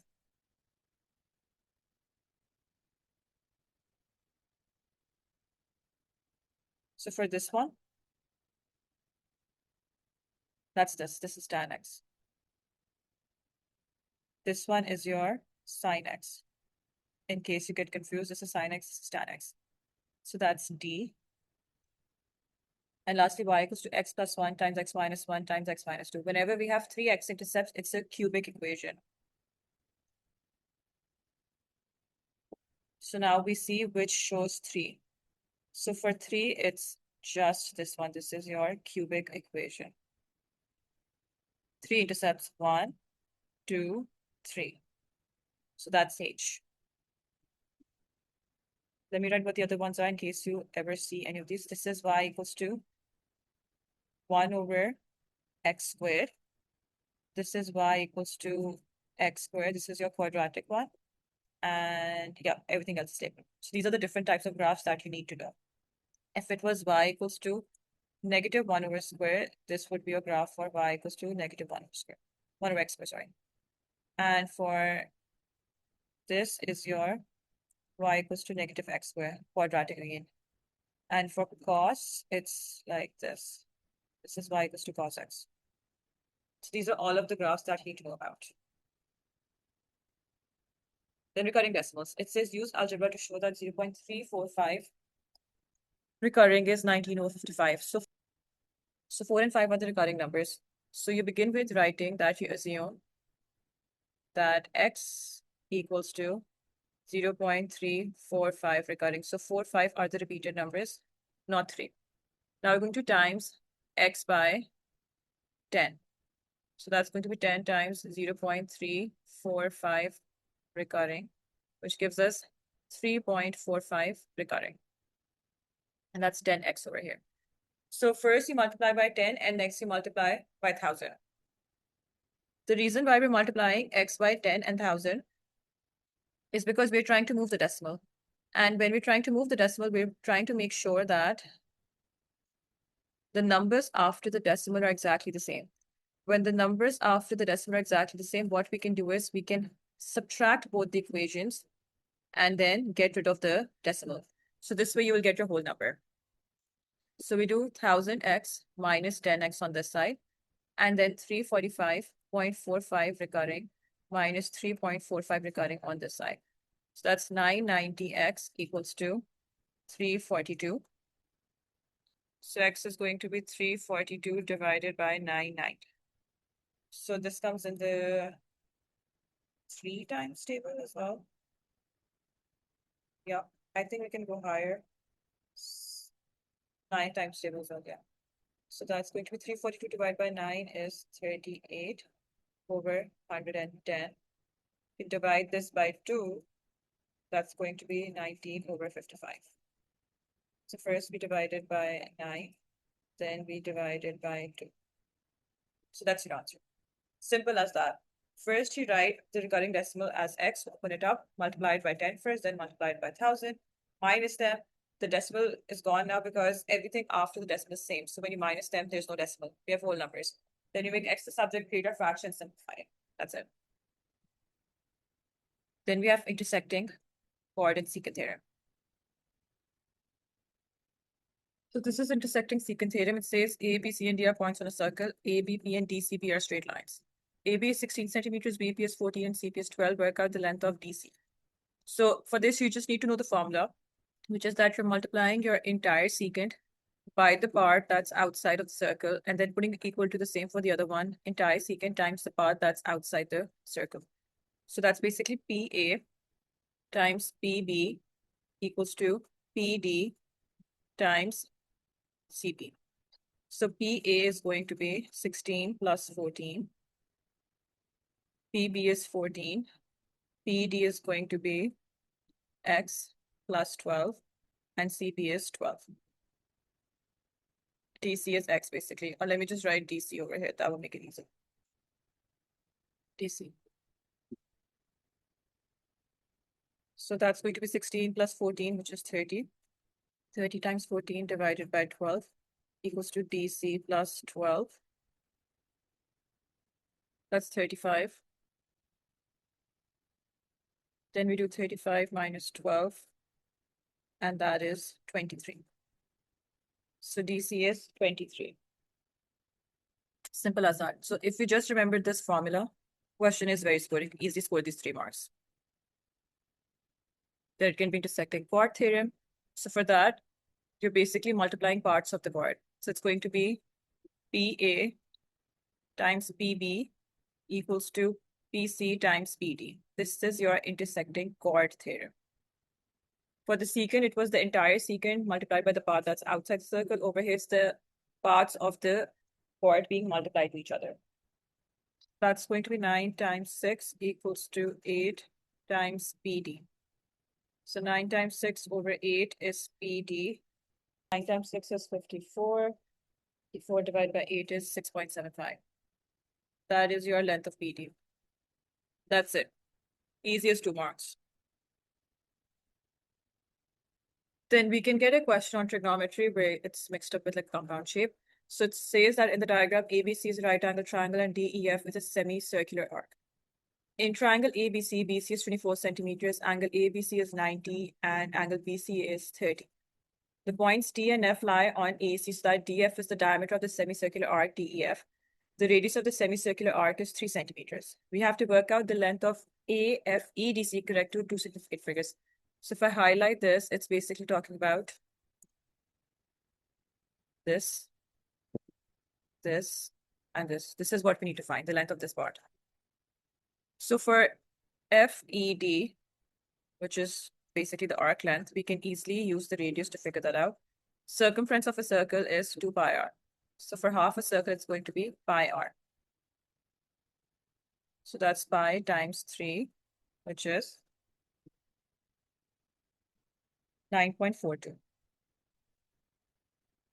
So we have FED, that's covered. Now for AF and DC, obviously we need the entire length of AC to figure that out, because if this is the radius, that means this is also 3 and this is also 3, because radius is your distance from the center towards the boundary of the circle. So using SOHCAHTOA, we're going to figure out AC because we have a length, we have an angle, it's a right angle triangle. So the length on which the angle lies, that is your adjacent, and the diagonal is always your hypotenuse. So since it's adjacent, that's given. So if you write SOHCAHTOA, adjacent hypotenuse, that's cos. So cos of 30 equals to 24 over AC. So that's going to be AC equals to 24 divided by cos of 30. And that gives us 27.71 centimeters. So if we minus the 6 from it, because FD is 3 plus 3, which is 6 centimeters. This is your diameter of the circle.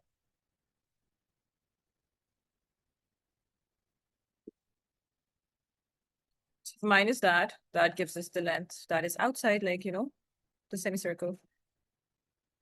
So if I write AF plus DC is basically 27.71 minus 6, which is going to be 21.71 centimeters.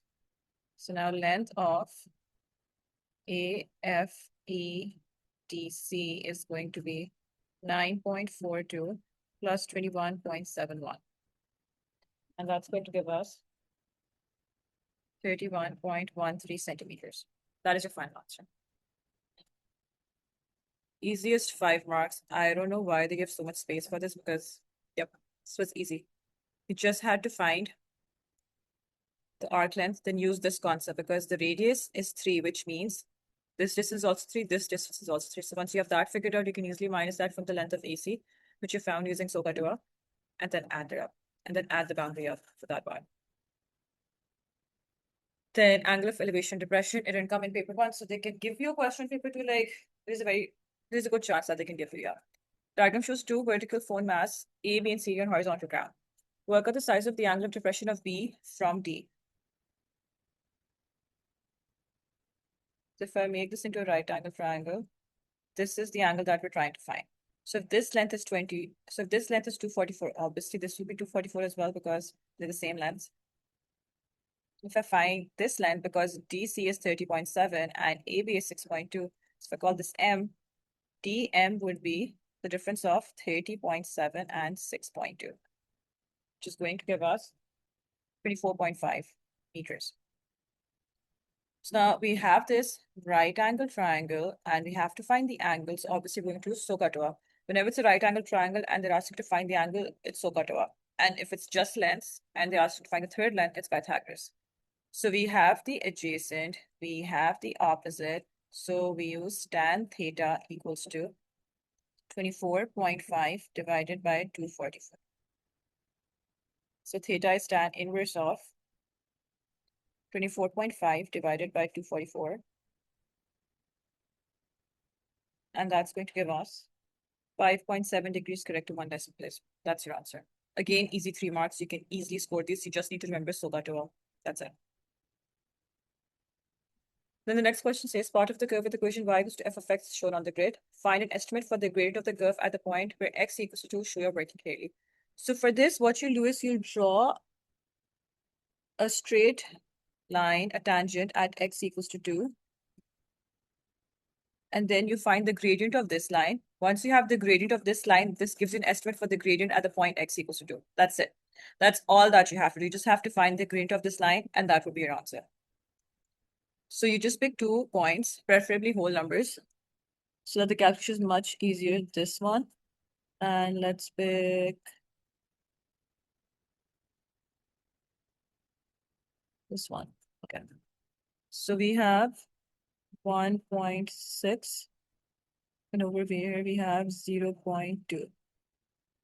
For this we have 2.7, 2.6. Okay. So one point is 1.6 and 0.2, and the other is 2.7 and 2.6. So gradient y2 minus y1 over x2 minus x1. The question clearly says it's an estimate, so as long as your answer is in the given range of values, it's going to be correct.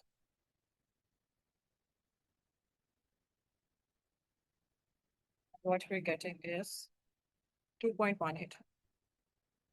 That is the estimate of the gradient at the point where x equals to 2. That's your answer. Then the next question says, the diagram shows a block of iron in the shape of a cuboid. The block has length W, width 5, and height 4. The density of the iron is 7.8 grams per centimeter cube. The mass of the block is 1,950 grams. Work out the value of W. Easy. So density is your mass over volume, okay? So first we'll find the volume using this formula. Volume is going to be mass over density. So that's 1,950 divided by 7.8. When you're doing this question, make sure to check out the metric units, because if they're not the same, then you have to make them the same first. 950 divided by 7.8, which is 250 centimeter cube. So now volume is, for a cuboid, length times width times height.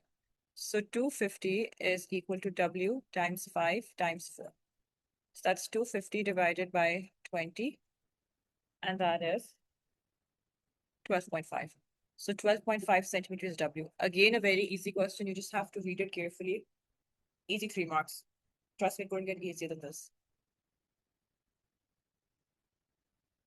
Then I heard some kids said differentiation came, some said it didn't. Just to be on the safe side, I'm going to do this question to make sure that in case it comes again, or if it didn't come in paper 1, you don't have to do it. So the curve T has equation y equals to x cubed minus 2x squared minus 9x plus 15. Find dy by dx. So for the dy by dx, what we do is we bring the power down, times it with the term, and subtract 1 from the power. So 3 times x to the power of 3 minus 1, minus 2 times x to the power of 2 minus 1, minus 9 times 1 times x to the power 1 minus 1, and the constant becomes a 0 because there is no x with it. So that's 3x squared minus 4x minus 9. This is your dy by dx. That's an easy 2 marks.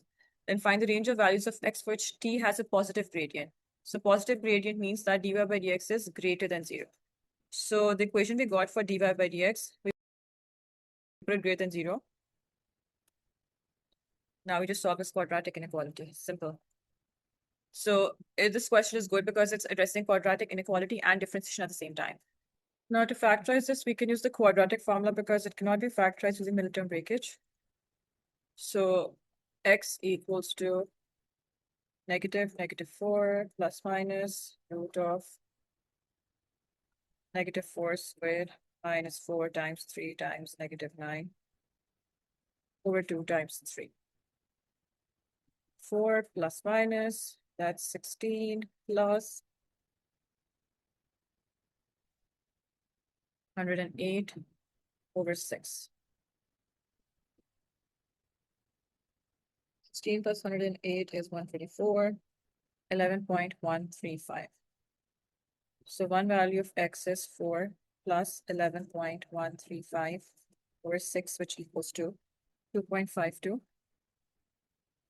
And the other is going to be 4 minus 11.135 over 6, which equals negative 1.19. we have to find the range of values. So negative 1.19 is over here and 2.52 is over here. So since it's greater than 0, we look at the values where y is going to be greater. So that's going to be over here and here. That's where it's greater than 0. So at x equals to negative 1.19, the values are decreasing, and at 2.5, the values are increasing, which means it can be greater than 2.52 or it can be less than negative 1.19. These are a range of values of x correct to 3 significant figures. Then another one on indices, you can get this because such questions don't come in paper one, I think. Like, I think I got easy questions over there. So it says, given that 2 to the power of n equals to 2 to the power of x squared times 16 to the power of x times 8, and x is greater than 0. Find expression for x in terms of n. So in this case, you need to remember that we're going to use the change of base law again, because for us to apply the rules of indices, the exponents need to have the same base. Over here, it's not. We can rewrite 16 as 2 to the power of 4 and 8 as 2 cubed. Once we do that, what we can see is that we have exponents with the same base of 2. So 2 to the power of 4 whole power x for 16 to the power of x, and then times 2 cubed. When there's a power inside the bracket, outside the bracket, we multiply the powers. So now whenever similar bases are being multiplied, we will add the powers. So 2 to the power of x squared plus 4x plus 3. Now, same bases exist alone on both sides of the equal to sign, which means we can put the powers equal to each other. Find an expression for x in terms of n.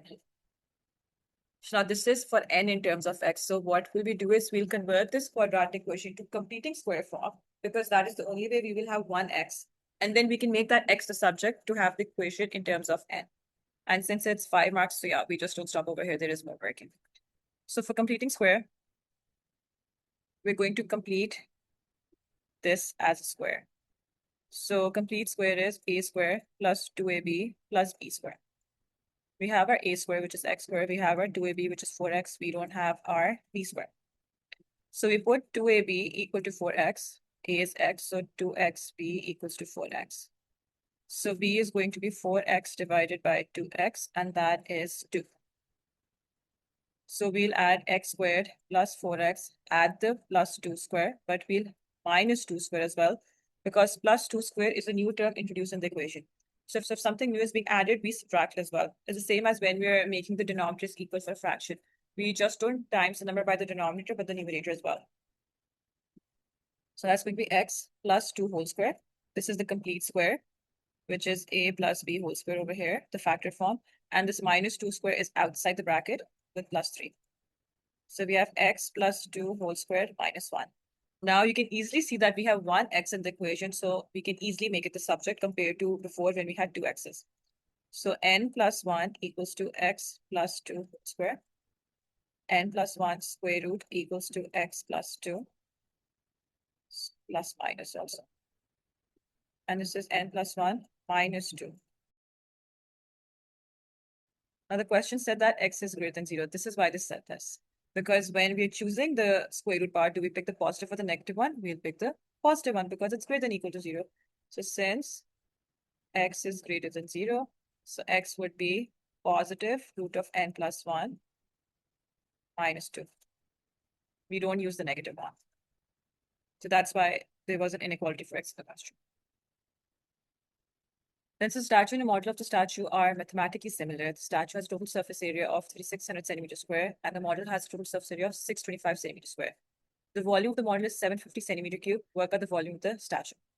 So for similar shapes, area of statue A divided by area of statue B is equal to the height of statue A divided by height of statue B whole square. And height of statue A over height of statue B is also your scale factor, basically. Because in similar shapes, the shapes are becoming bigger or smaller using a scale factor. So over here we have the areas. So if we do 3,600 divided by 625, and we square root that, that gives us the scale factor, or like the ratio of the heights, which we can use to figure out the volume actually. So you need to memorize this formula because again, this is not going to be given the formula sheet. So 625 is 25, this is 60. And we can further simplify this to 12 over 5.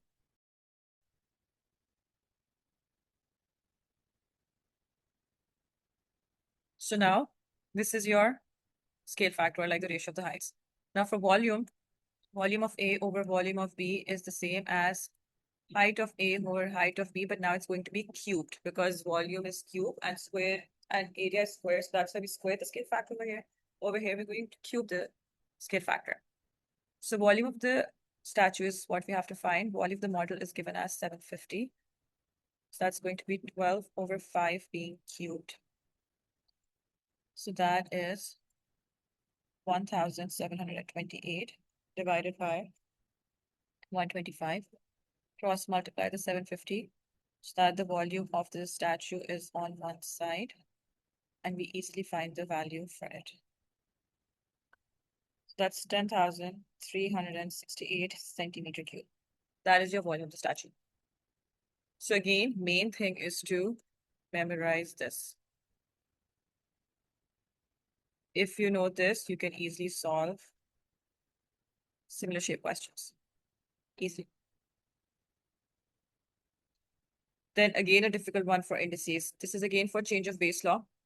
I'm including as many for it as possible because this is the type of question that everyone gets confused on and loses marks. Even though it's actually easy, you just need to change the base and then it's just the same laws of indices where similar bases are being multiplied. You add the powers. If they're being divided, you minus the powers. Just like that. So over here, this set m is equal to 18 to the power 4n times 2 cube times n square minus 6n times 3 to the power of 2 times 1 minus 4n over 12 square. Find the values of n for which m is 2. So if m is 2, we know 18 is 9 times 2, and that's 3 squared times 2. Over here, we have two prime factor bases. We have 2 and 3. So which means we need to convert the 18 in terms of 3 and 2 as well so that we can solve it. Because it has a power of 4n. If it just had the power of 4, we didn't have to change it. But since it has a variable in its power, so we will have to change it. So that's going to be 3 squared times 2 whole power 4n. Multiply the powers. Again, multiply the powers. 12 square is 144. Cross multiply. 3 square whole power 4n. 2 to the power of 4n. 2 to the power of 3n square minus 18n. And then we have 3 to the power of 2n minus 8n. So 2 times 144 is 288. This is 3 to the power of 8n. We can combine these two and we will get 4n plus 3n squared minus 18n. And this is 3 to the power of, okay, this is not n. 2 minus 8n. This is what we have. So that is, if we combine the 3 to the power of 2 minus 8n plus 8n times 2 to the power of 3n squared minus 14n. That's 3 squared.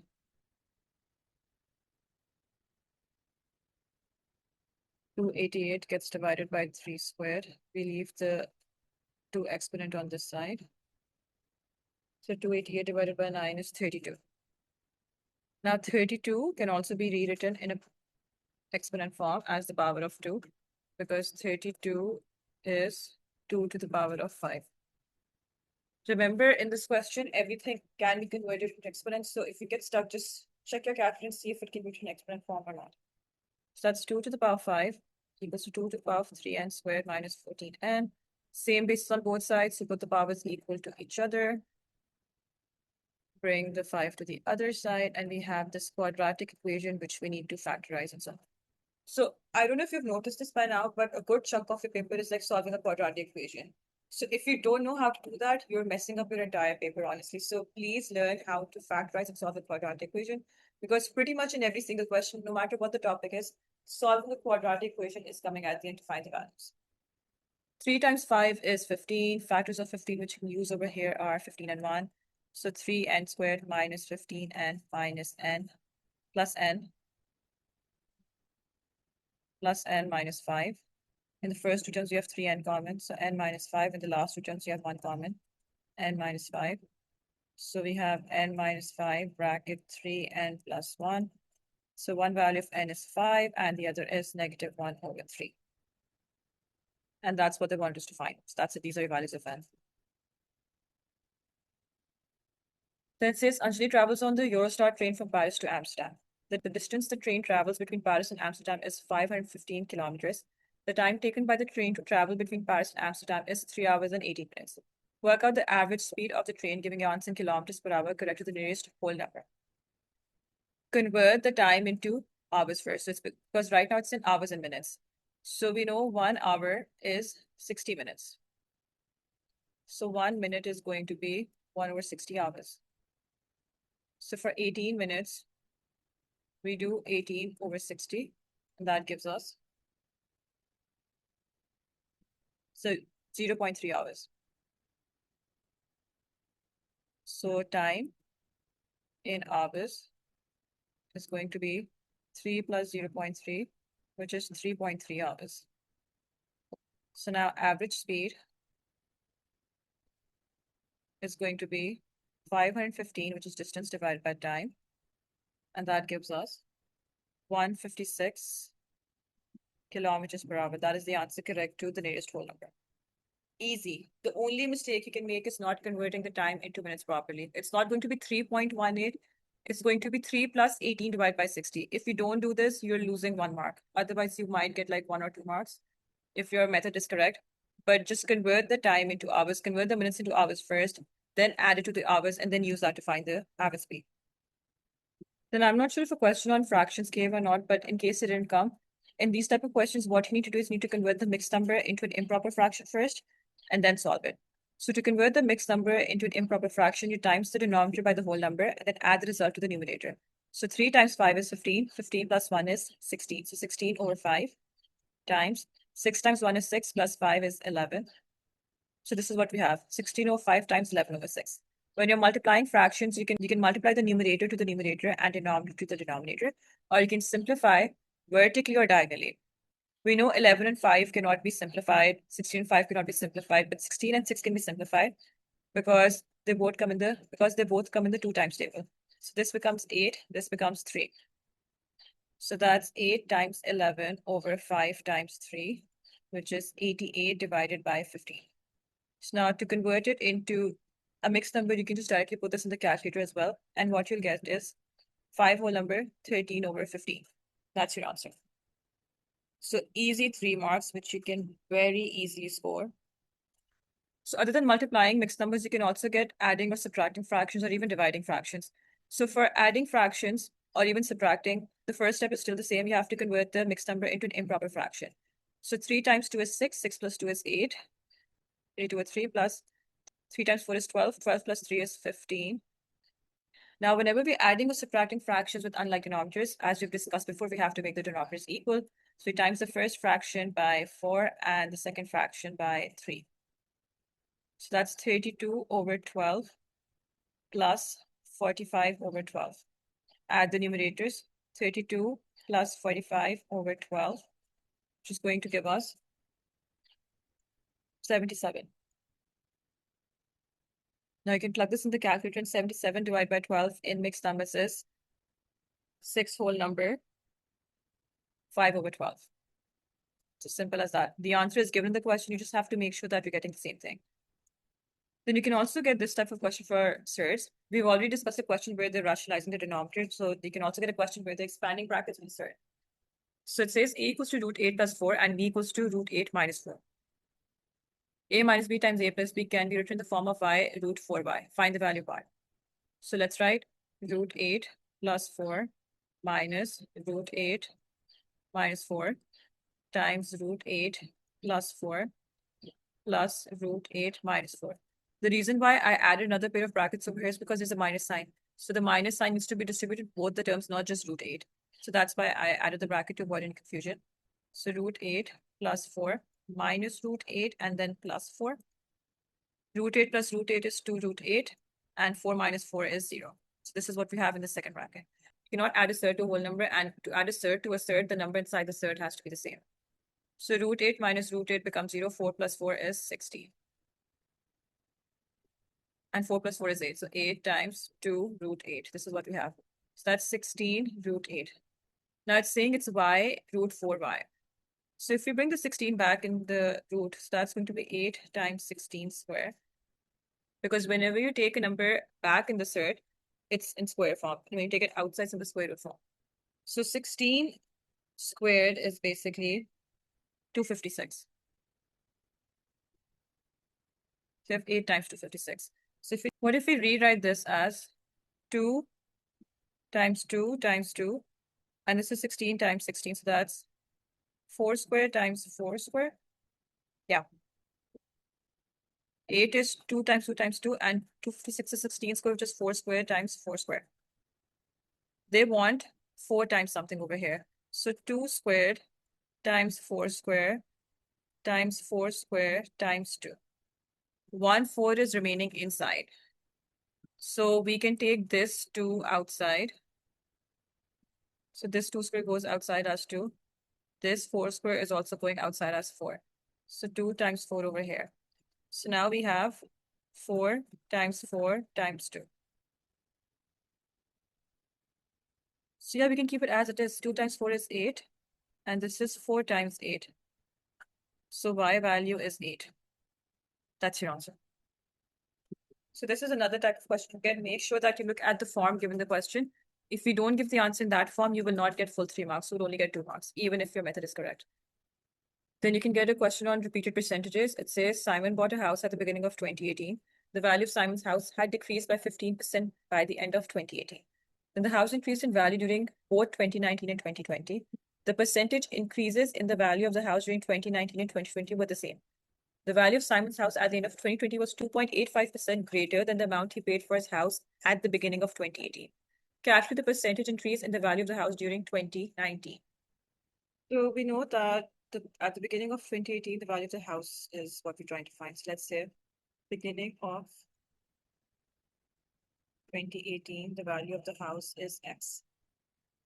Then it decreased by 15% at the end of 2018. So 2019, the value of the house is going to be 0.85 of X. Why? Because 15% decrease means 100% minus 15%, which is equal to 85%.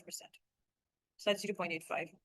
So at the end of 2018, which is the beginning of 2019, the value of the house is 0.85x.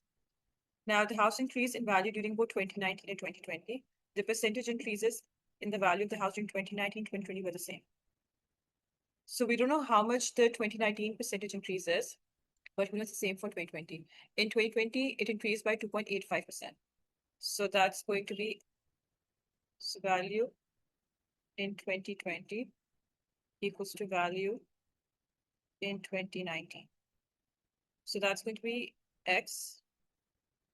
So that's going to be X times 100 plus 2.85%. And over here, it's going to be 0.85x times the increase. So we don't know what that increase is. So we do 100 plus y over 100. That's the percentage increase, whole square. So now that's going to be 1.0285x equals to 0.85x times 100 plus y over 100 whole square. 1.0285x divided by 0.85x. This makes sure that x is getting cancelled out, and we're only left with one variable, which is y.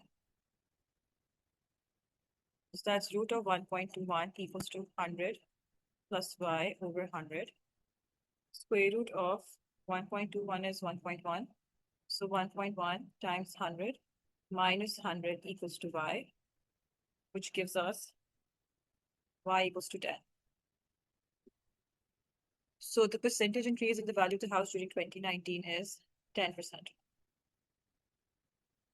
That's your answer. The next you'll get a question on estimate mean. It says a mathematics teacher at a school asked a group of students how far kilometers each student had traveled to get to school that day. So we have a table of like the intervals and the corresponding number of students. It says the teacher calculated that an estimate for the mean distance traveled by the whole group of students was 4.25 kilometers. Work out the value of x. So they've given us the mean value. What they want us to find is the value of x, which is the number of students who travel from 0 to 2 kilometers. So steps are still the same. You find the midpoint first of the class intervals.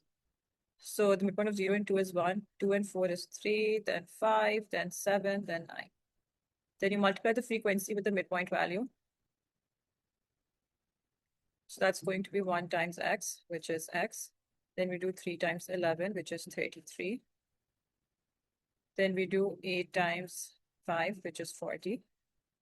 7 times 6, 42. And 5 times 9, which is 45. So now 4.25, which is the mean, equals to the sum of these values, x plus 33 plus 40 plus 42 plus 45, divided by the total number of students, which is x plus 11 plus 8 plus 6 plus 5. So that's 4.25 equals to x plus 38 plus 40 plus 42 plus 45. That's going to be 160. And that's x plus 11 plus 8 plus 6 plus 5. 30. Cross multiply.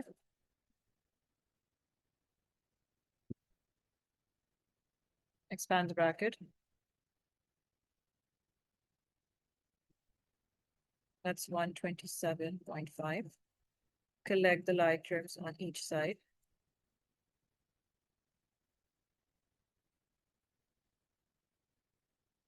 That's going to be 3.25x equals to 32.5. Then x is 32.5 over 3.25, which equals 10. So there were 10 students that traveled from 0 to 2 kilometers. Easy, same formula.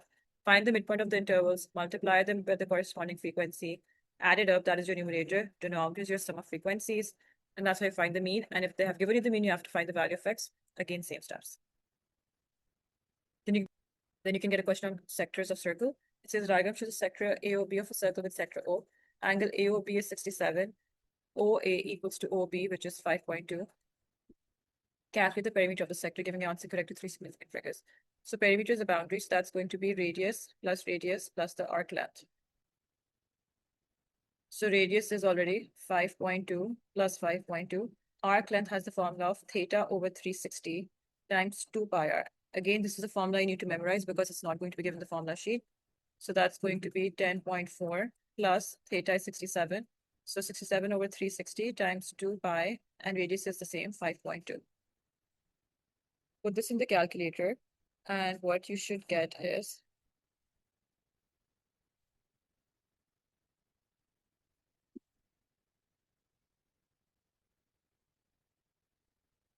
16.5 centimeters, correct to 3 significant figures. Simple as that. Just remember this. Perimeter is the boundary, so the radius plus the arc length, and this is your arc length formula. Then conditional probability. I heard conditional probability didn't come in paper 1, so it can definitely come in paper 2. It says Elliot has X counters. Each counter has 1 red face and 1 green face. Elliot spreads all the counters out on a table and sees that the number of counters showing a red face is 5. Elliot then picks at random one of the counters, turns the counter over. He then picks at random a second counter and turns the counter over. The probability that there's still 5 counters showing a red face is 19 over 32. Work out the value of X. So we know that there are X number of counters, and each counter has a red or a green face. He spreads all the counters on the table, see the number of counters showing a red face is 5. So out of the X counters, 5 are showing a red face. So 1, 2, 3, 4, 5. These are red. He then picks at random one of the counters and turns the counter over. Which ones he turns over, we still need to show that 5 are still showing a red face.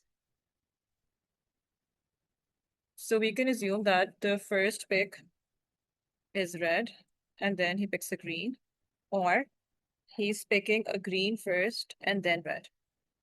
That's what we're saying here, because we don't know which ones he picked. So the probability of picking a red first is going to be 5 out of x because it's showing that the number of counters showing a red is 5. So the probability of picking a red is 5 over x, which means the probability of picking a green is going to be x minus 5 over x. That's the probability of picking a red and picking green. So if you look at the question closely, they're saying that he's picking a counter at random from the counters and turns the counter over. So we're not taking away the counters from the total number of counters, we're just flipping it. Okay. So we said that he can take a red first, then a green, or he can take a green first, then red. So if he's taking a red first, so that's 5 over x times.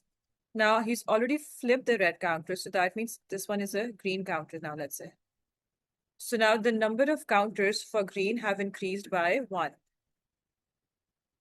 So the probability of getting a green counter would now be x minus 4. And since we said that he's not taking away any counters, the total of counters would remain the same as x. So the options for picking a green counter has increased because once we flipped the red, it became a green. Then for the other one, he's taking green first, so that's going to be x minus 5 over x. Now when he takes a red, since he's already flipped a green into a red, so now the options for picking a red have increased by 1, which means it's going to be times 6 over x now because there's now one more red counter over here. So that's the probability. And this way, we still have 5 counters showing the red face, and that would have a probability of 19 over 32. So now this entire thing shows the probability of there still being 5 red counters because you can see we have 1, 2, 3, 4, 5. Because now you can see that we have 1, 2, 3, 4, 5. This way, still 5 counters are showing red. So when we add this up, this equals to 19 over 32.